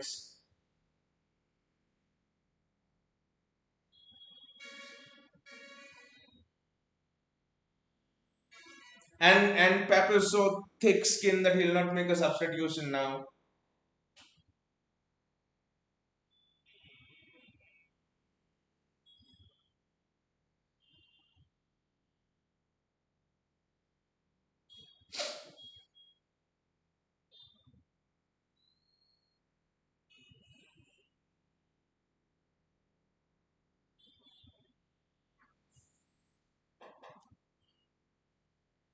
I mean, Kyle Walker's just cost us 10 points this season. And you add those 10 points to the total and where we are. City are not even able to play through the Palace line.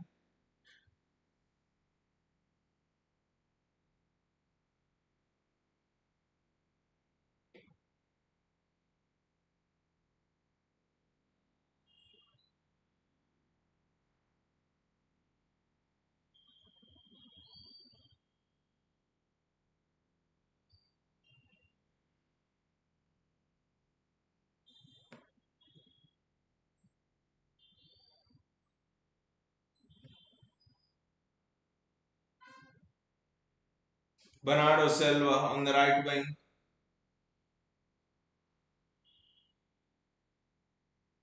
That's a corner for City. Now imagine, now look at how we take corners. Now imagine how we take corners. Absolute shite.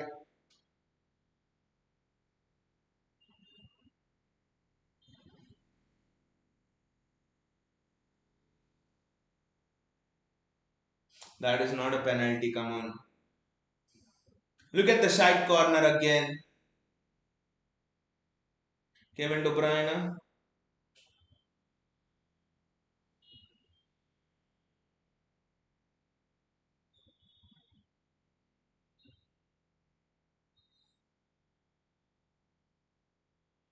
Matthews Nunez.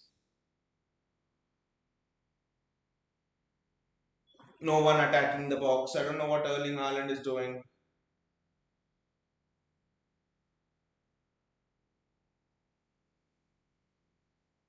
And the ref is giving all the decision in favor of Palace.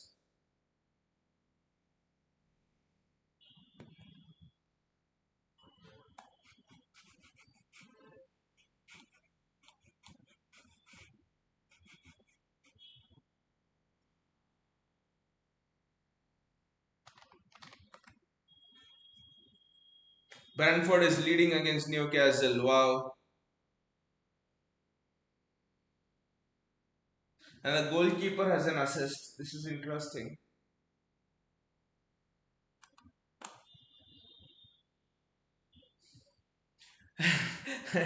Newcastle drew against Liverpool. Now they're leading against, sorry, they're losing against Brentford. This Premier League is going crazy. I think the top four fight will be more interesting than the title race probably this season.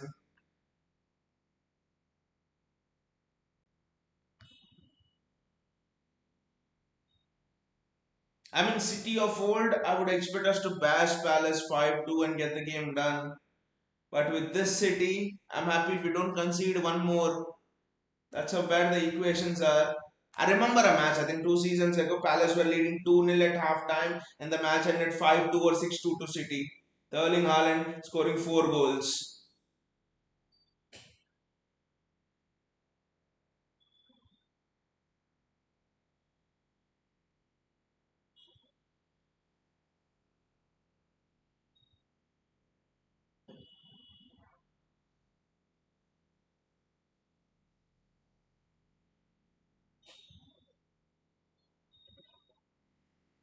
The ball's just not falling to Erling Haaland here, to be honest.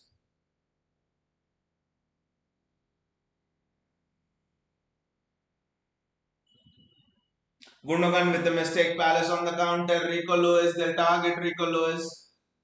That is well blocked.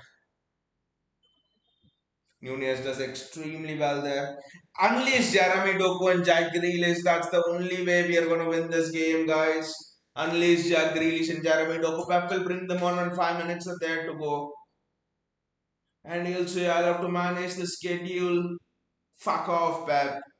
Absolutely fuck off.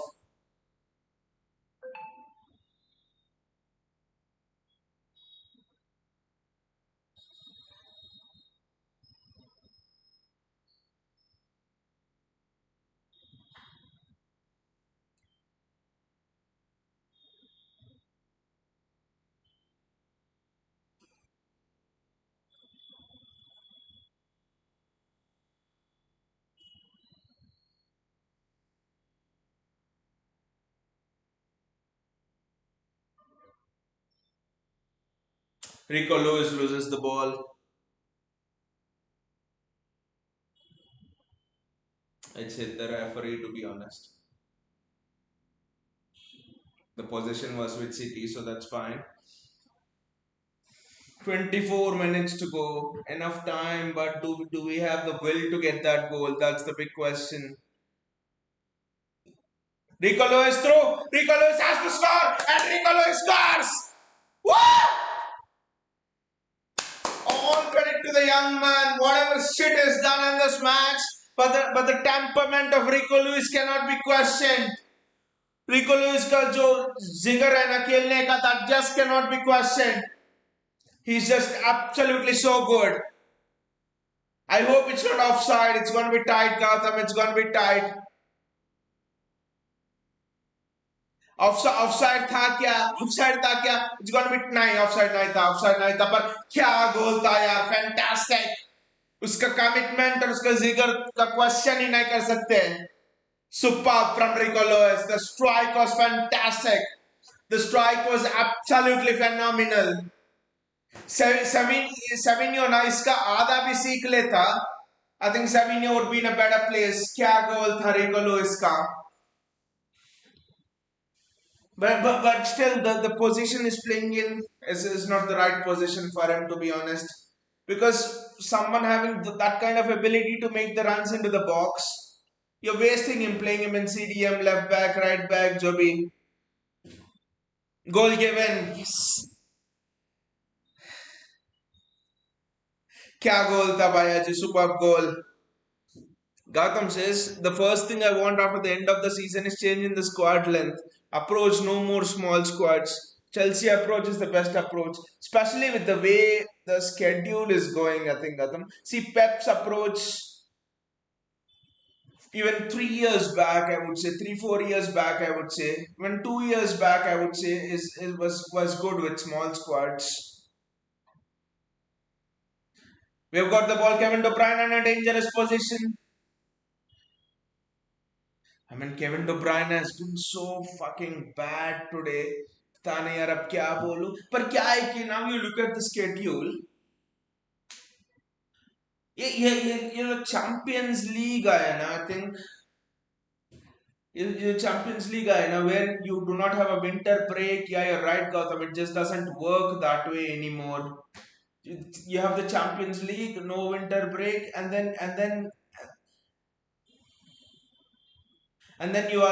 you also have the FIFA Club World Cup, where it seems if you don't play the best available squad, you'll get a hefty fine. So suddenly no winter break, no summer break. So the teams who are having more success, in a way they are being penalized. कि और खेलो. So I think small squads won't work. And I think you see the Liverpool squad, and suddenly you see Van Dijk is injured or Salah is injured, and suddenly they're done. Suddenly they're hanging on to thin ropes. Imagine no Van Dijk in that Liverpool squad, and that's it. The season's done for them. I mean, with Chelsea, the thing is, against Southampton, ठीक है वो सिर्फ Southampton था, but then the absolute surprising thing is, Christopher Nkunku, Nicholas Jackson, Suddenly you're having at least two of the top 6-7 strikers in the league. Cole Palmer, Joao Felix, Pedro Neto, Maduiki. I mean, all around the pitch you look at it. Romeo Lavia, Caicedo, Enzo Fernandez. I mean, you look at the options. Probably except fullback here, the Chelsea approaches. Uh, right, Bayer says Walker has done more damage to City than Hitler did to humanity. I mean, though goal. I mean, in those 20 goals by Aji, in those in those 20 goals which you have told City have conceded just one City have conceded one extra goal than Palace who are in the bottom of the table. I think in those 20 goals you have conceded 21 with this one. Walker has conceded 8 goals. I can even count against Arsenal, dono goal ke liye from the corner and from the Califiori one when he talked to the referee, 2 goals there. Against Bournemouth, he was responsible for both the goals, again 4 goals. आज Palace का 2 goals, 6 goals. Against Newcastle United, same mistake. Anthony Gordon को onside play किया from offside, 7 goals. Just imagine how many goals I've not counted. These are all on the top of my head from just 4 games. Imagine the amount of goals is against Liverpool. Cody Gakpo को उसने mark नहीं किया अच्छे से फार post में 8 goals. यार walker ने लगभग वो 20 में से 10 गोल वॉकर ने अकेला कंसीड किया. This is just borderline pathetic.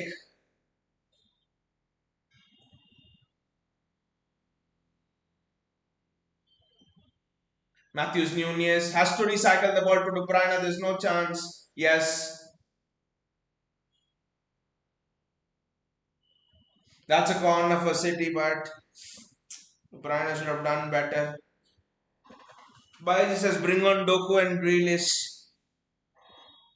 अभी लाएगा ना, अभी 5 मिनट वो जो एड ब्रेक होता है ना 5 मिनट, वो 5 मिनट के लिए लाएगा ग्रिलिश और डोकू को. Gautam says Chelsea can play 3 squads for 3 competitions, and all of us were laughing at Chelsea, right? But I think it's a great approach that they're doing.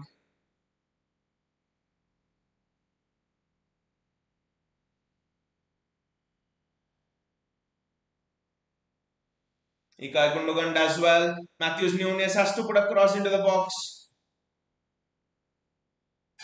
Gundogan.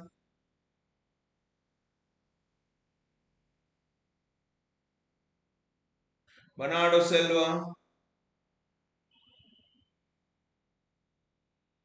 अच्छा Brighton के साथ I forgot. Brighton के साथ for the first goal, he was responsible. They were constantly peppering him right from his side. Make it 11 goals. So out of 20, Walker is directly responsible for 11 goals. How did we not score there? That was a chance, guys. That was a chance. कैसे नहीं गोल मारे उधर? What a chance that was. Bernardo Silva. मैं बोलता हूँ कैसे गोल नहीं मारे. Savinho was the one. I think Savinho was the one who stopped that. Savinho जब मारता है तो गोलकीपर को हटाओ. Gautam, it was Savinho with the strike. That's why it didn't go in. Now you can understand. It was Savinho with the strike. Savinho with the strike. Savinho का ना, even if goalkeeper does not play, even if you leave an empty net, he'll still hit it outside. That was almost a free header for Erling Haaland.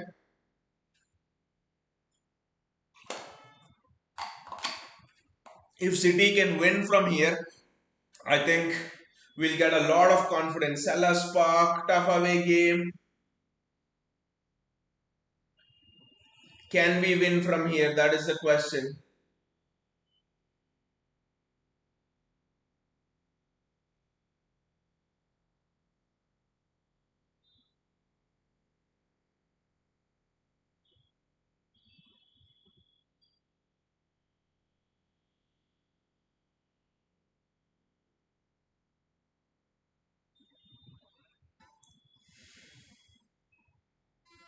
Can we win from here? That is the big question. 15 minutes to go and it's 2-2.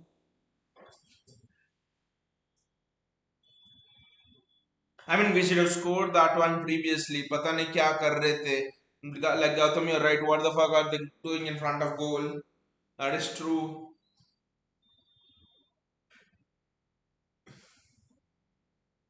I mean, all of the substitutions are of Palace, and Ketia comes on.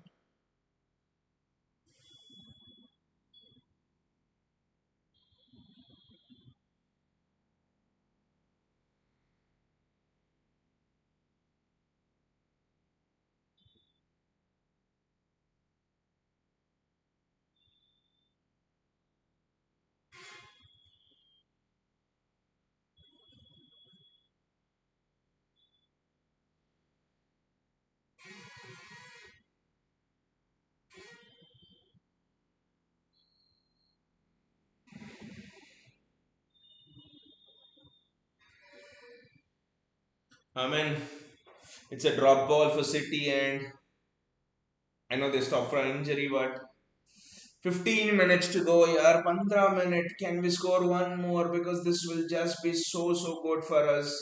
It will absolutely be very good for us.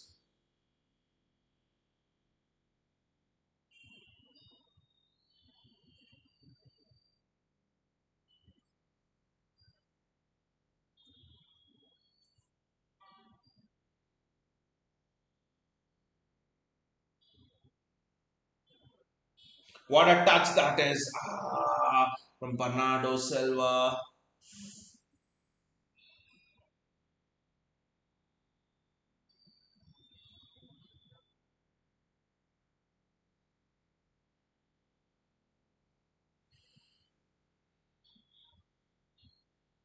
Offside, and Nketiah's offside. The offside man has arrived, and Nketiah's offside.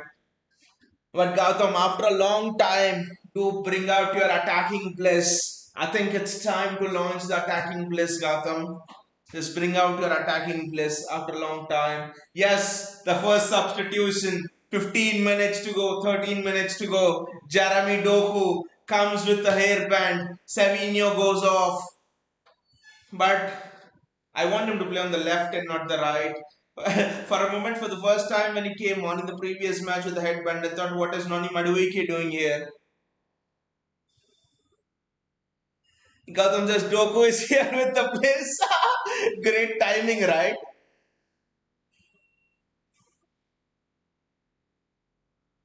That's a corner for City. Look at his pace already.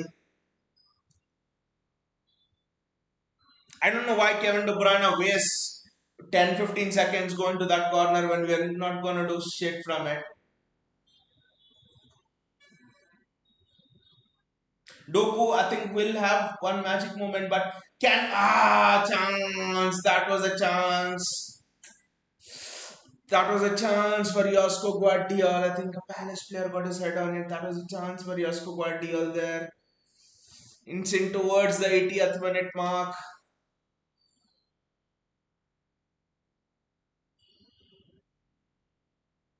Again, this is a very difficult place to come Selhurst Park, but if it can get out of here, it will build momentum because in midweek we have Juventus away, which is a must-win game to be honest.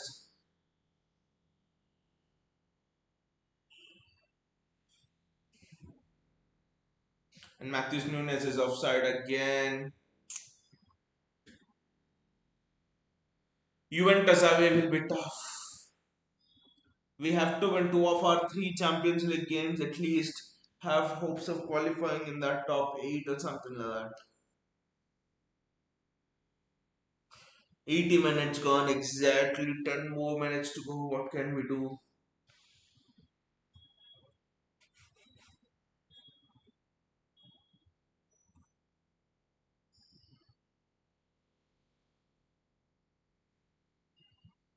Stefan Ortega does extremely well there. He had to get the ball. Great flick on from Mateta.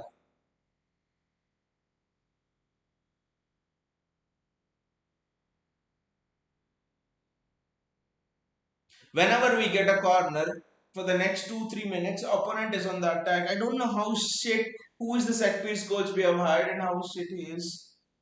at set pieces.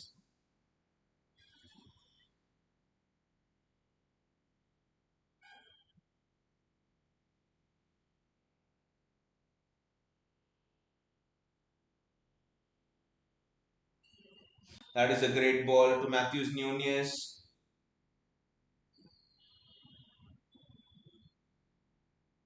That's a corner for City. इतने corners आ रहे हैं and what can we do with it? Imagine if this is Arsenal. There was a meme where they were showing the corner circle where he plays the ball as the new penalty spot.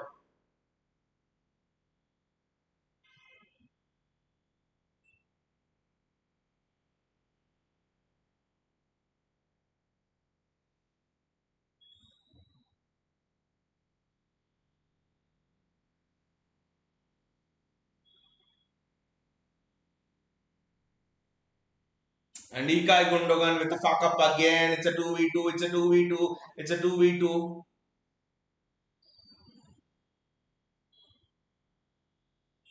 That's well defended, to be honest.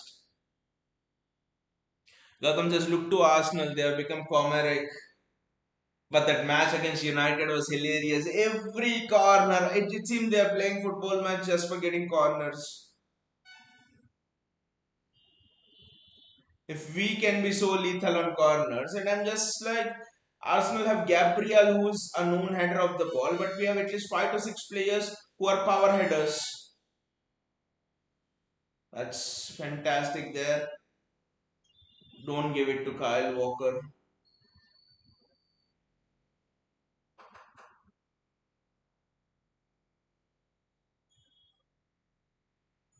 Where is Jeremy Doku? Jeremy Doku is switched to the left flank, and Nunez, they've switched flanks now, to be honest.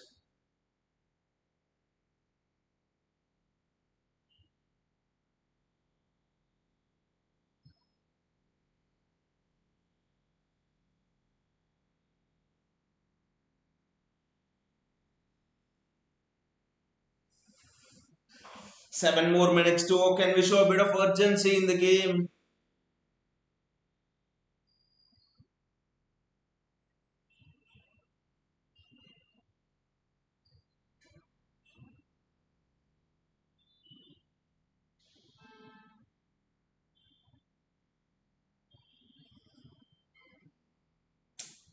I don't know. Rico Lewis with the foul again.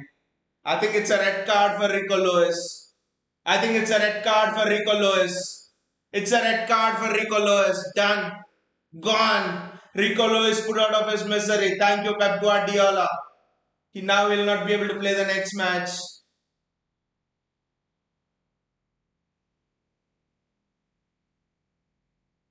Done. Gone. How can you even make a challenge knowing that you're on a yellow card?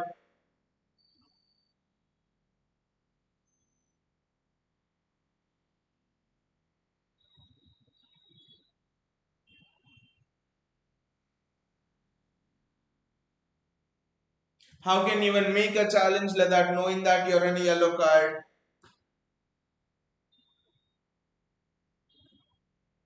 Now what will happen? I know Rico Lewis will play in that Juventus away game.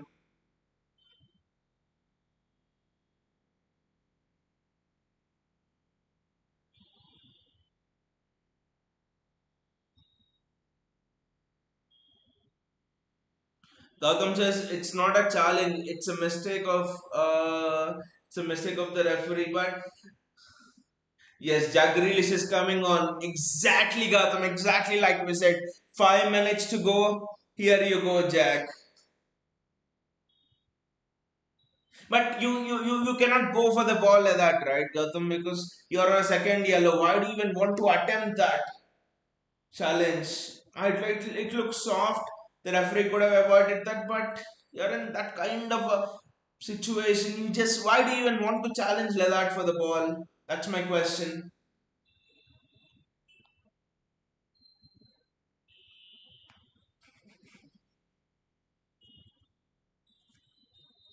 Kevin De Bruyne off, Jack Grealish on. Gautam says this red card will be challenged by the club. I think it's anyway a one match ban. I think it's not a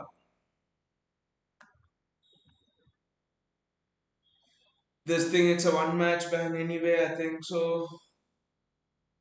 I mean, you can just allow Rico Lewis to rest for that match.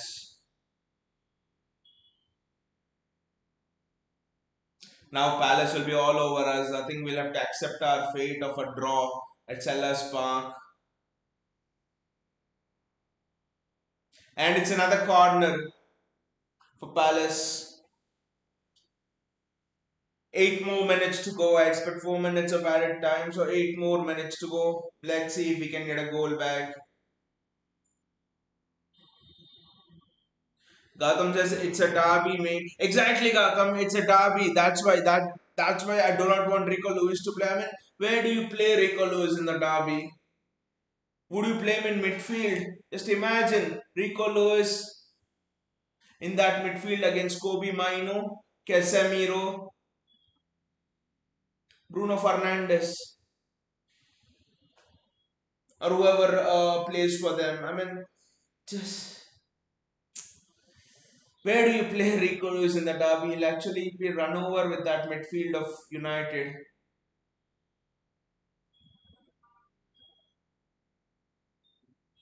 I know it's a derby, but we desperately need Akanji back for that. I honestly think Akanji plays in the derby. Walker, of course, plays. Otherwise, we will deal with the pace of Rashford. So I don't think Rico Lewis starts in the derby, anyways. I think Rico Lewis will play Juventus away.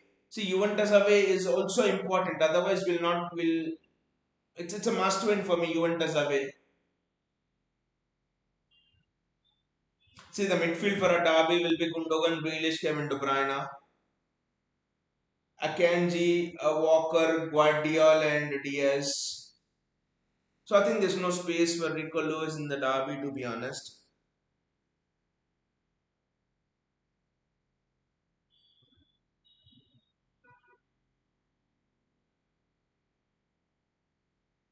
Will Hughes is bloody playing as if he's Claudio Makaleli. It's a throw in for Palace. Everything going Palace way.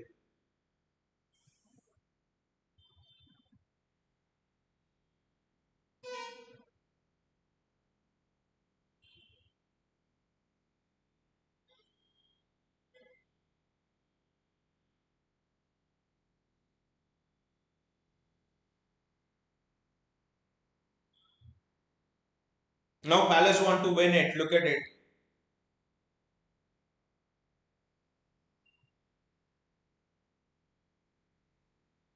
Honestly, I think Gotham regarding the derby, both the Manchester teams are playing shit right now. One more shittier than the other. United more shittier than us. Jeremy Doku not getting a single chance right now is a crime. At least we need to create one chance for him, and bloody Kyle Walker. It's Nunez on the ball, right? That's fine.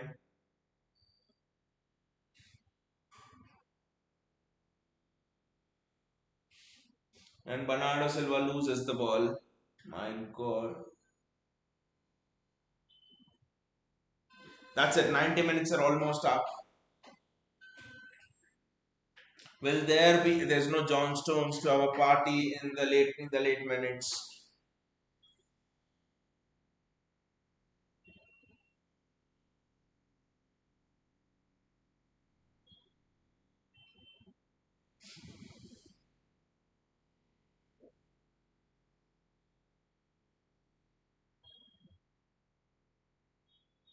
Jeremy Doku needs to receive the ball right now.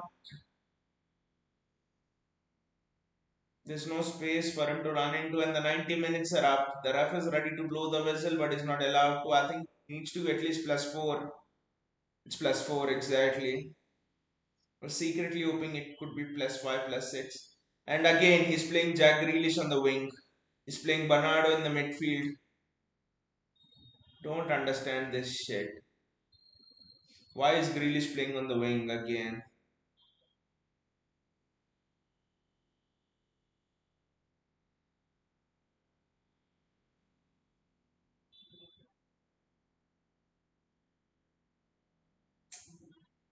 Why is Jack Grealish playing on the wing?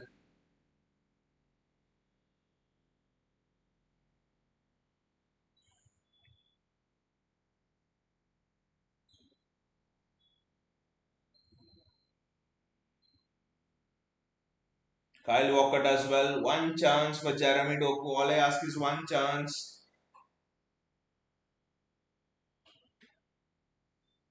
Jack Grealish is doing a mistake in the midfield.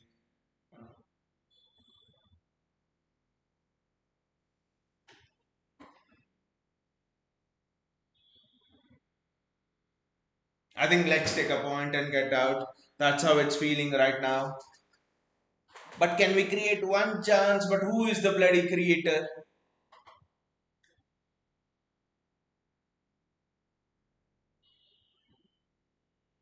But who is the bloody creator? Absolutely no idea.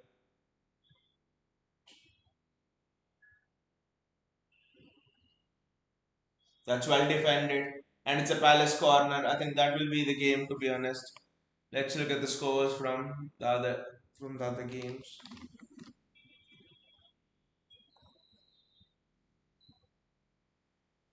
Brentford Brentford Newcastle is interesting. It's 4-2.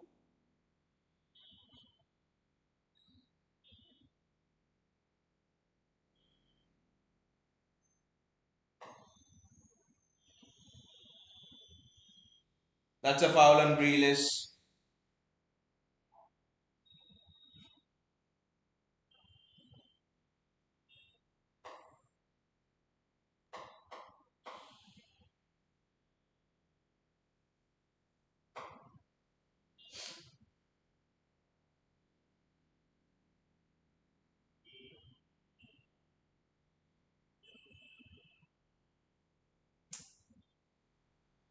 Newcastle losing again.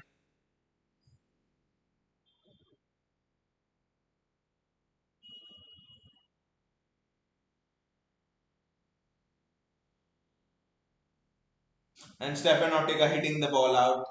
That has to be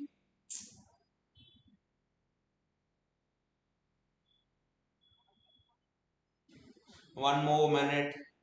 No hopes as well now that we do something because Palace will want to settle for a draw here. One last chance. Palace will be looking for one last chance. We'll have to remember we are down to 10 men as well. Pep will say we're down to 10 men. You know how difficult it is to play against 10 men. With 10 men. Fuck off, Pep. Another corner for Palace. Another corner for Palace.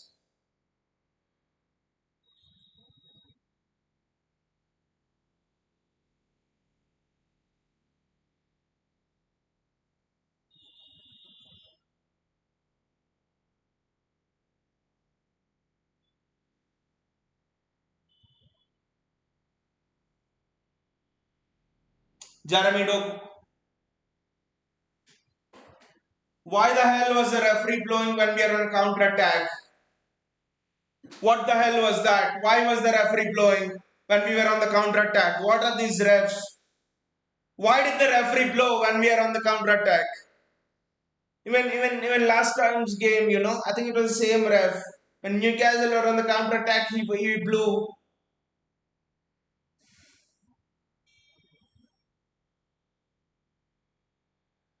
I mean, why do these refs exactly want to blow on the 94th minute? But when Arsenal play, when Liverpool play, they don't want to blow when it's 95th minute, 96th minute.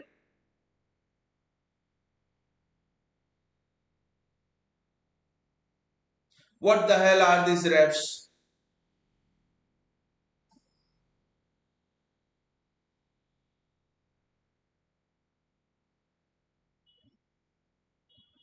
Why did the ref blow when we were on the counter attack with Jeremy Doku? Doku was running through. Doku was absolutely running through.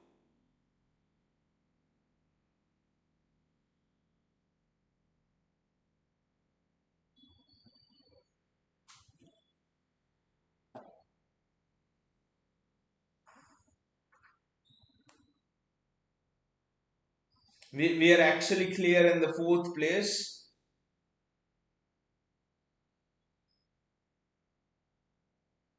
8 points behind Liverpool, and yeah, I mean, there's no point in looking at the title race right now and stuff, but But Man City last 9 results, one win, that too against Forest. 6 losses, one win, 2 draws. And the teams were lost against Tottenham, shit. Feyenoord, shit. Crystal Palace, we should have buried them. Sporting, we should have buried them, shit. We should have won at least half of those games, to be honest. Baiji says keep Walker out of the squad out of the squad at any cost. We'll quickly do the ratings. Quickly do the ratings, Bayaji. Mm. Baiji says second successive season this shit has happened when City player running on goal. Not like time has exceeded, but exactly on the 94th minute. I don't know, Bayaji. It was the same ref, I think. Liverpool Newcastle. In the by the way, in the Liverpool Newcastle game, Van Dijk shouldered Gordon in the penalty box. He hit a shoulder onto his face. No penalty. They didn't even check. And Newcastle player went through. I think we were watching it live on the stream as well. And Newcastle player went through in the last minute, and the referee blows his whistle. Last season, same thing. I don't know what is the hurry, but when Arsenal play, the referees allow till uh, till dawn come, till God appear, whatever they say, till kingdom arrive. These referees as well, I think.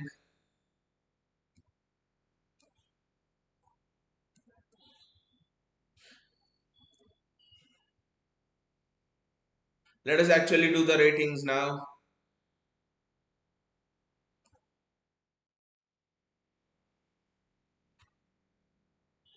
I thought the Rico Lewis one was not a red card personally. First I'll come for Stefan Ortega. I thought Stefan Ortega was actually below average. I would say Stefan Ortega was, I'll say below average because I mean he didn't have anything to do, but for the first goal he was responsible. I think he had 2 or 3 moments where he came for the ball well, especially from 1 or 2 Palace corners.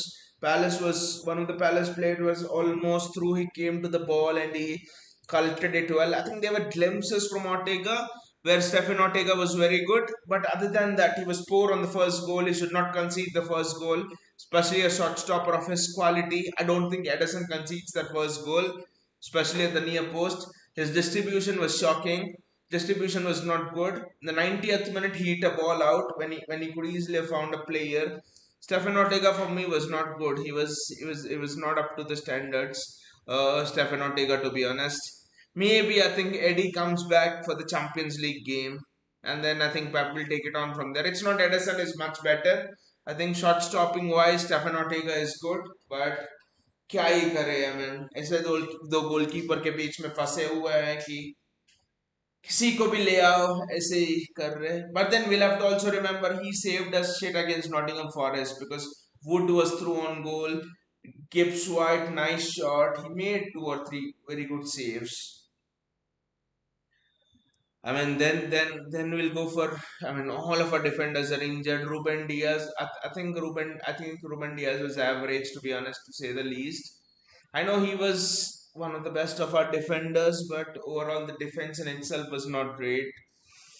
Again, it hurts me because Diaz and we look at Guardiola as well. Even Josko Guardiola, they were good, but a CDM in a year. I thought it's almost like there's no protection ahead of you. It's almost see KDB, Gundogan, Haaland. They will not offer you defensive protection because they are offensive players. Suddenly, there's no second ring of protection.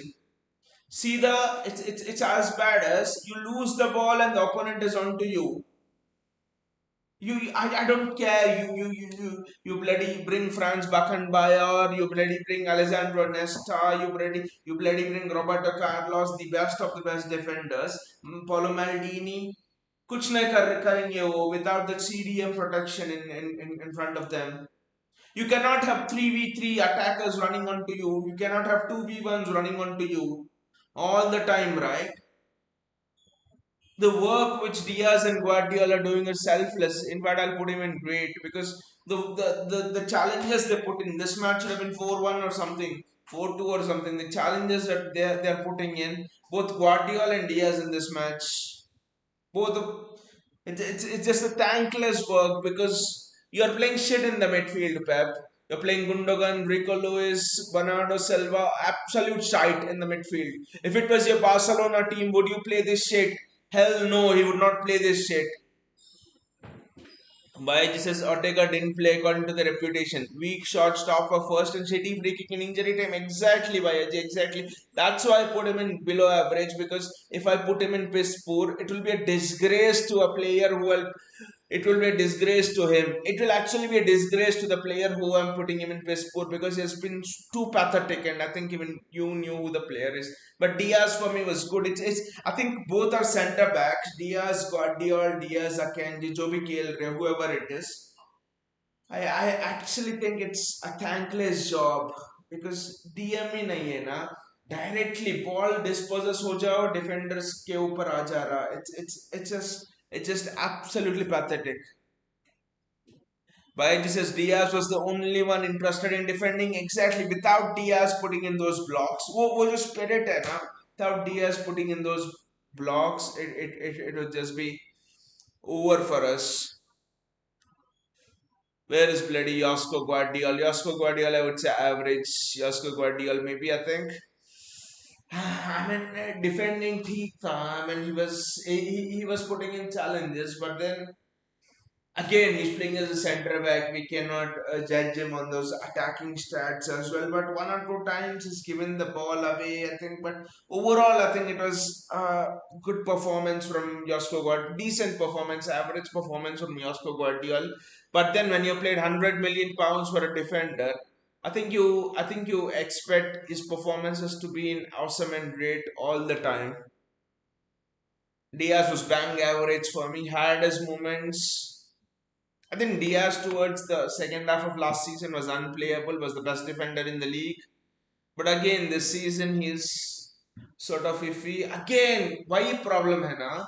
You cannot judge these defenders fairly because उनके सामने तो अभी shit है, उनके सामने तो crap है. There's no DM, there's no midfield. How do you judge the defenders?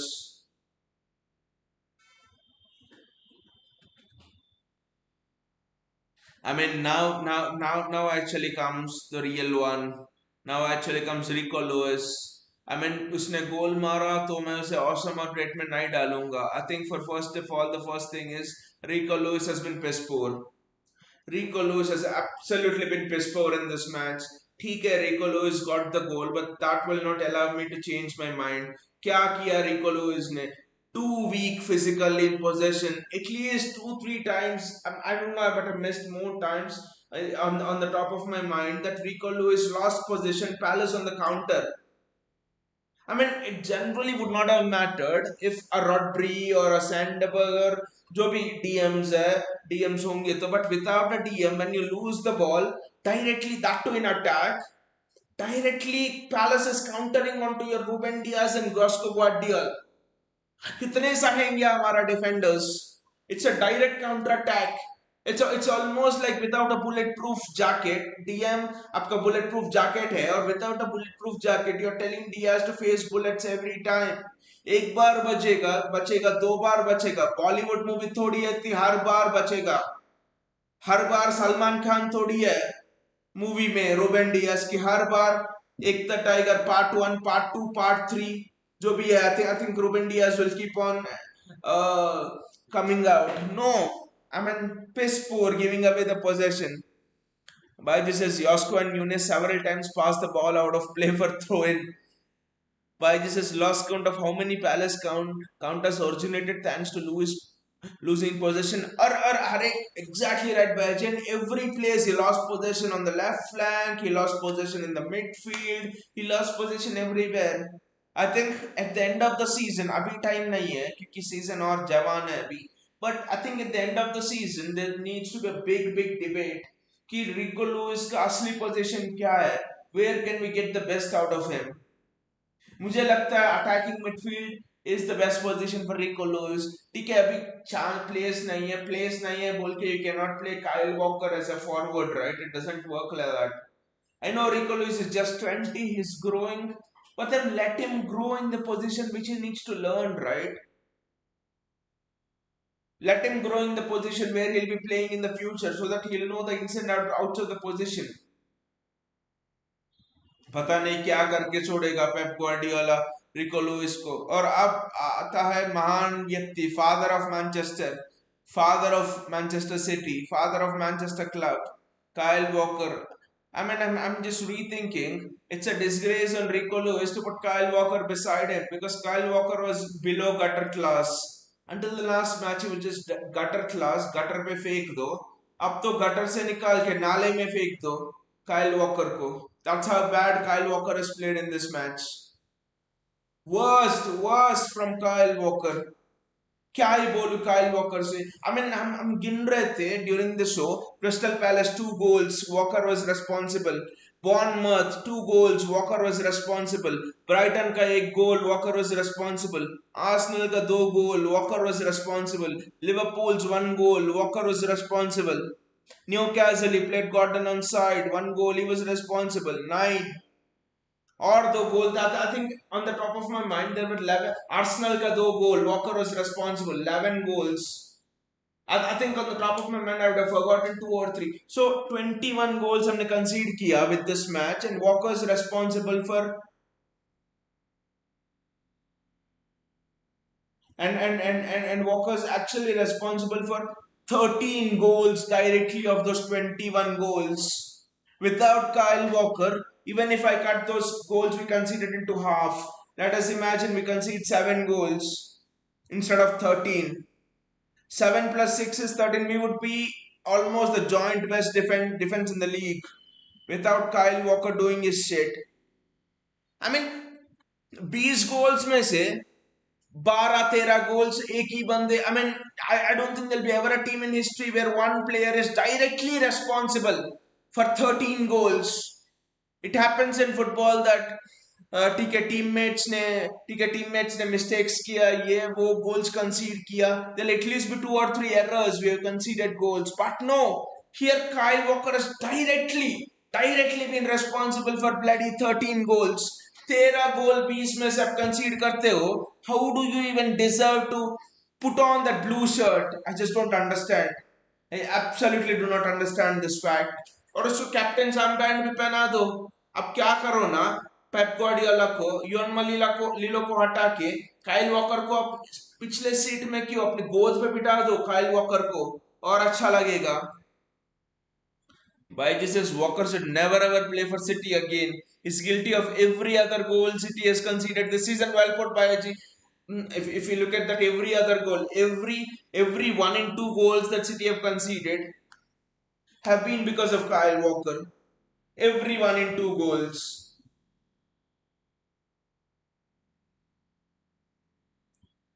Baiji says Walker giving goal, all those goals he stopped in counter previous season. अपने पूरा City career में whatever he stopped, he's giving away those goals. You do not give captaincy to Ruben Diaz and you actually give captaincy to Kyle Walker. कौन लोग है ये कौन से लोग है जो इंटरनली टीम की ड्रेसिंग रूम में काइल वॉकर को कैप्टन इलेक्ट करते हैं? ये कौन से लोग है ये, मैं भी जानना चाहता हूँ। Put it out, Pep. मैं बोलूंगा कौन वोट करे. It's not the players. Pep Guardiola, Juan Malilo, the shit set piece coach.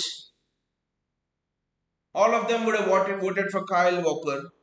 Absolutely pathetic. Kyle Walker, I just do not know. Or Bernardo Silva. Same again. Piss poor category में क्या है केला Bernardo Silva. क्या ही है अभी Bernardo Silva का? his legs are not there. I get so angry क्योंकि पेप Bernardo Silva को मिडफील्ड पे खिलाता है, लेग्स नहीं है मिडफील्ड पे। अभी मैं इसको भी डाल देता हूं इधर, बर्नार्डो सिल्वा और इकाई गुंडोगन। ये मिडफील्ड सोचो, इकाई गुंडोगन, बर्नार्डो सिल्वा और केविन डी ब्रुयने, लेग्स ही नहीं है ना तीनों के पास। क्या ये मिडफील्ड खेलोगे? Legs are not there, legs are gone. Pep 31, Bernardo Silva close to that age, Gundogan 34, Kevin De Bruyne touching 34, average age 32 33 आ रहा है मिडफील्ड पे.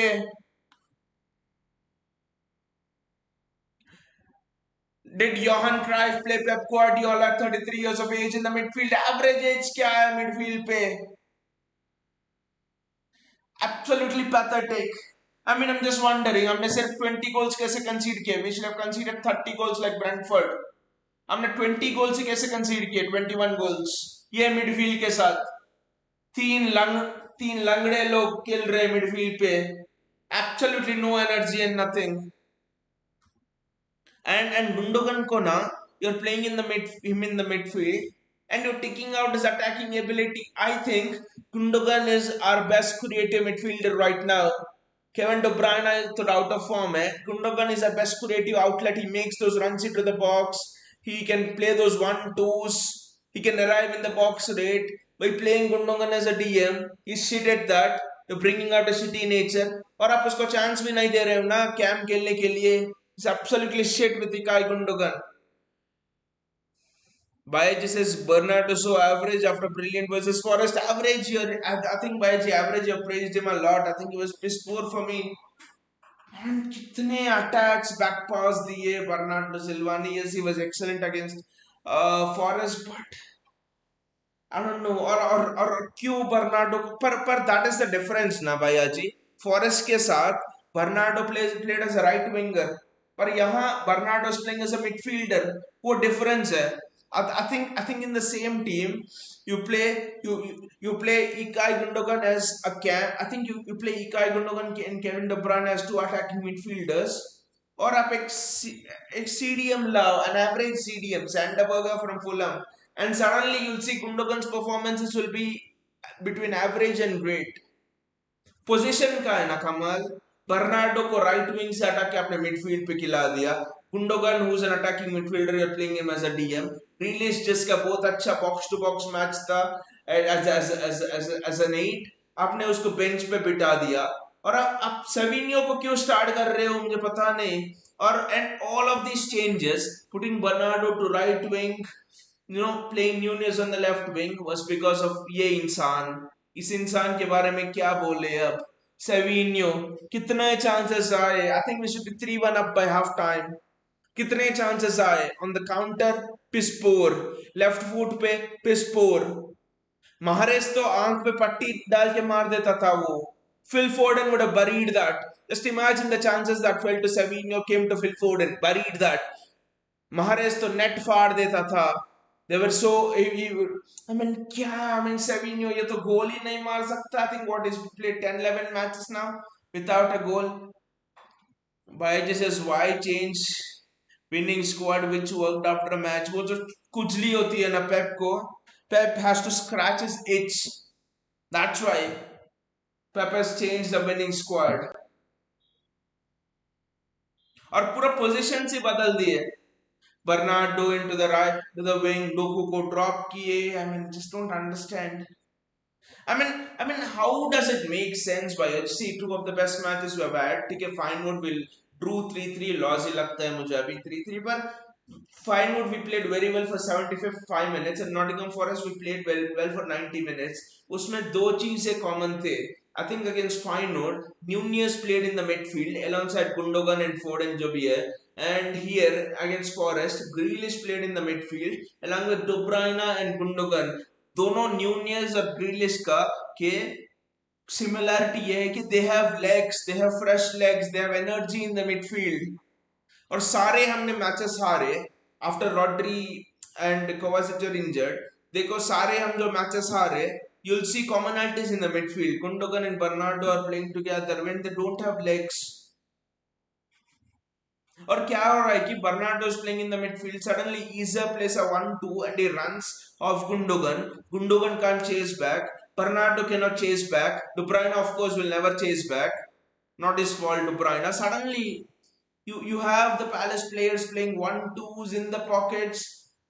अब तो मुझे डियाज और ग्वार्डियल को ना ताज क्राउन लगा देना चाहिए. I need to put them into awesome because no one from the midfield is tracking back, it's suddenly defenders are facing 2v1s every day बिना जैकेट के बुलेट प्रूफ जैकेट के बुलेट्स खा रहे हर एक मैच हर एक पल हर एक second that is how Ruben Diaz and Josko Guardiola are playing, to be honest.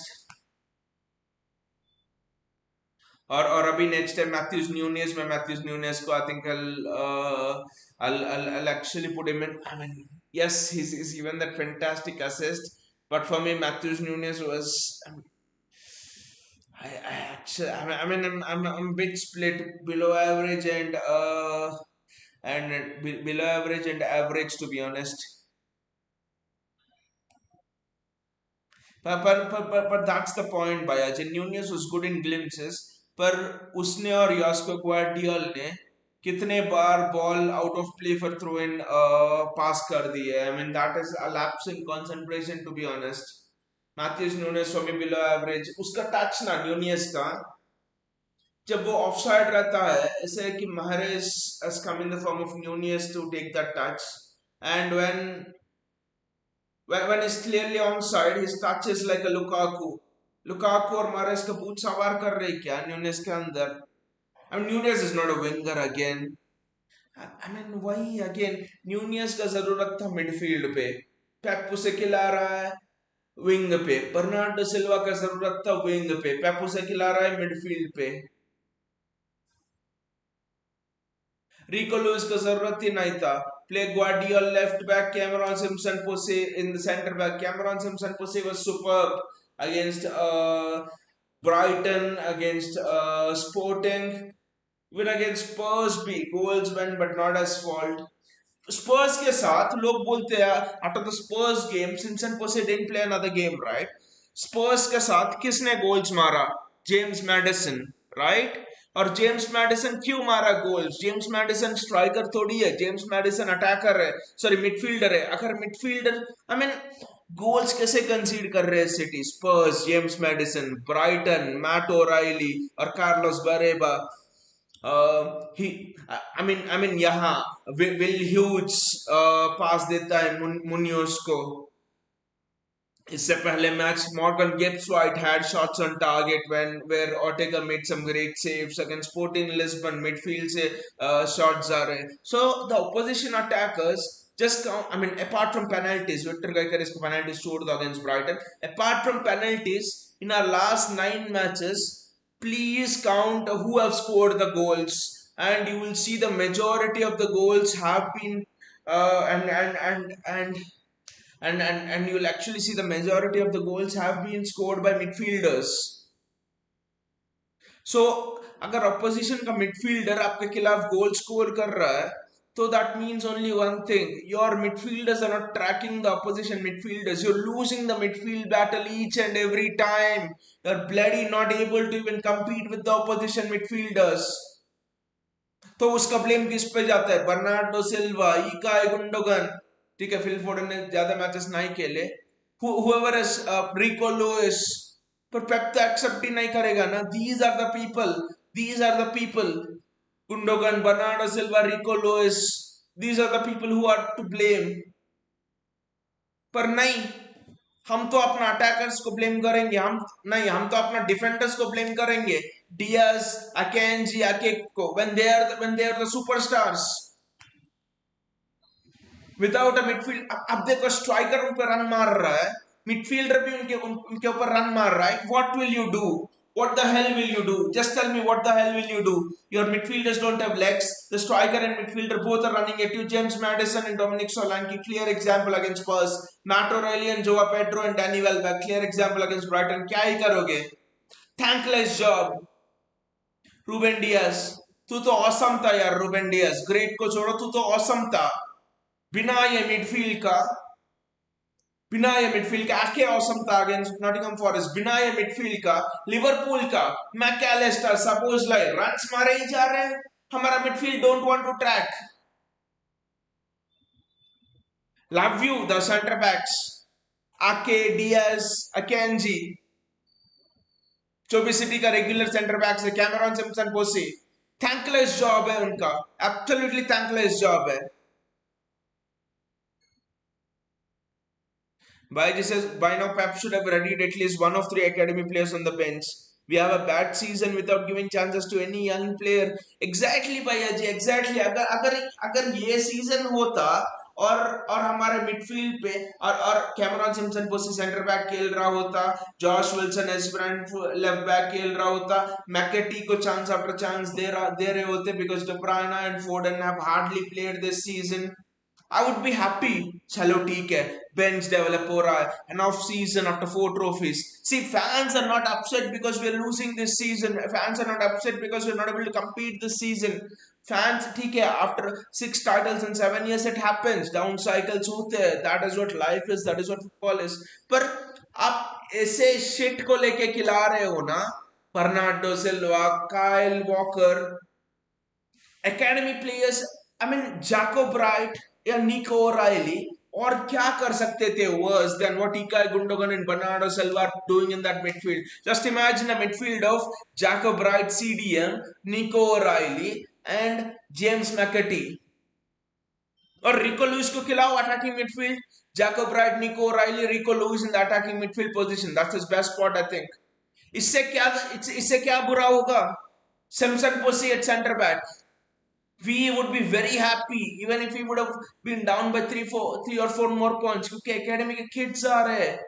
But no, play the entire season with this absolute shit. And next Kevin De Bruyne. I'm sorry, Kevin De Bruyne has also been piss poor in this match. I love Kevin De Bruyne, but that doesn't mean that I'll bloody put him in awesome. He's actually been piss poor in this match. भाई I think we need to be very harsh on Kevin De Bruyne, क्योंकि क्या किया Kevin De ब्रुयने ने? कुछ नहीं किया Kevin De ब्रुयने ने. some of his passes led to disposition, I mean dispossessing us of possession easily दे दिया. वो क्या passes थे? I mean creatively De Bruyne was nowhere there. There was a pass to Haaland, he gave it behind Erling Haaland.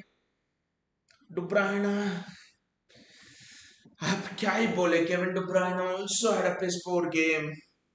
Was not at it to be honest. मैं Doku को rate ही नहीं करूंगा क्योंकि उसको चांस भी नहीं आया तो what can I do. Jack Grealish again, मैं तो उसको भी रेट नहीं करूंगा क्योंकि Pep, I mean I don't understand this बाय. How can Pep play Jack Grealish in the right wing position when you're chasing a game, in the left wing position when you're actually chasing a game, to be honest. क्या ही करे.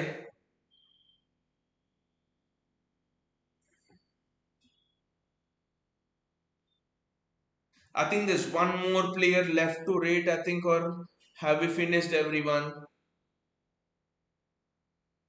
नहीं, 10 ही आ रहे. Who's that one more player left? Bernardo we have done, Gundogan we have done, Savinho we have done.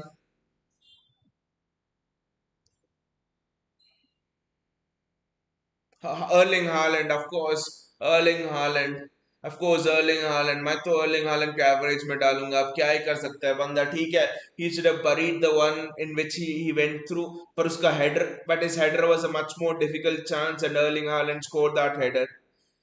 Bayer says KDB looked slow and rusty today. Passing was off. No consistency in any player. But Haaland should have scored that chance. Exactly. पर यही है ना भाई जी, Erling Haaland का. Haaland should have scored that chance. But Haaland scored the more difficult of the chance header. वो header was very difficult. Beating Mark Guehi in the air and scoring. Actually, it was much more difficult with Erling Haaland, to be honest. But वही है ना Erling Haaland. I think Haaland along with Ruben Dias, I think Erling Haaland probably is doing well for us. जितना उसको करना है वो track back कर रहा है. He's providing one of the things with Erling Haaland is Erling Haaland ना midfield पे जो legs है वो Erling Haaland cover कर रहा है. तो Erling Haaland is never in the position for a cutback and all of these things. So Erling Haaland is doing whatever he can, to be honest. Erling Haaland is absolutely doing whatever he can.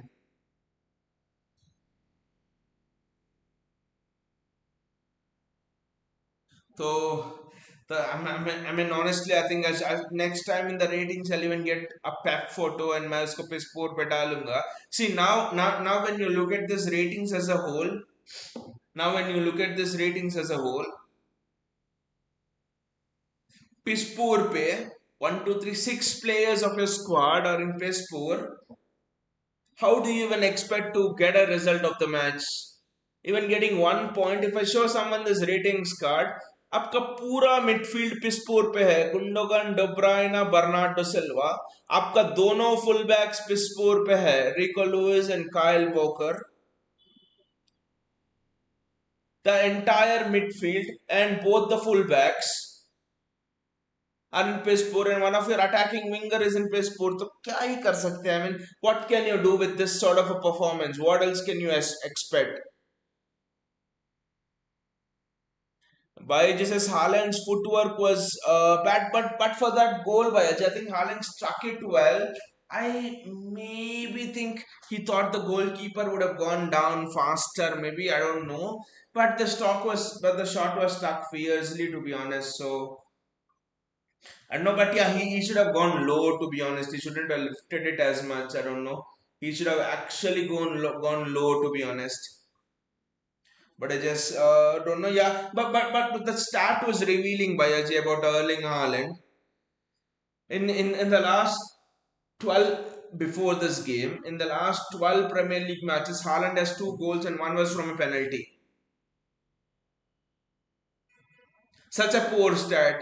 Now with this game, 13 goals, 13 goals, and sorry, 13 Premier League matches, and Haaland has had 3 goals right now. And in those 12 matches where Haaland has had 2 goals, you know what was Erling Haaland's XG? 6.45, 7. And Erling Haaland had taken 17 shots, 40 on target, 40 shots on goal. I mean, Erling Haaland almost अपना XG को हर एक बार outperform करता है, but this is underperforming your XG by 3 by 4 times. 7 आपका XG है और आप सिर्फ 2 goals मारे हो, and that too one from penalty. I mean, what can I say?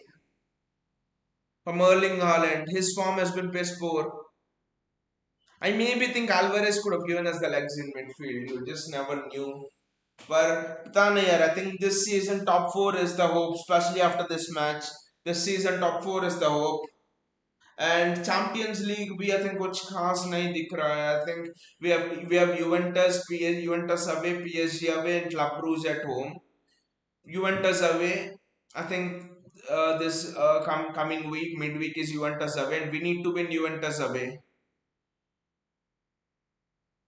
Otherwise, we have to We have to go to playoffs in Champions League, and anything can happen there. Bayeji says he missed several chances against Spurs too. It's a mess when others are struggling to score. Exactly, Bayeji. वो जो stat है ना, 6.45 Holland का XG है और उसने 2 goal मारा in 12 games before today. PL games I'm just talking about. Spurs के साथ, if Haaland was in form, it should honestly have been 3-0 before Spurs scored their first goal.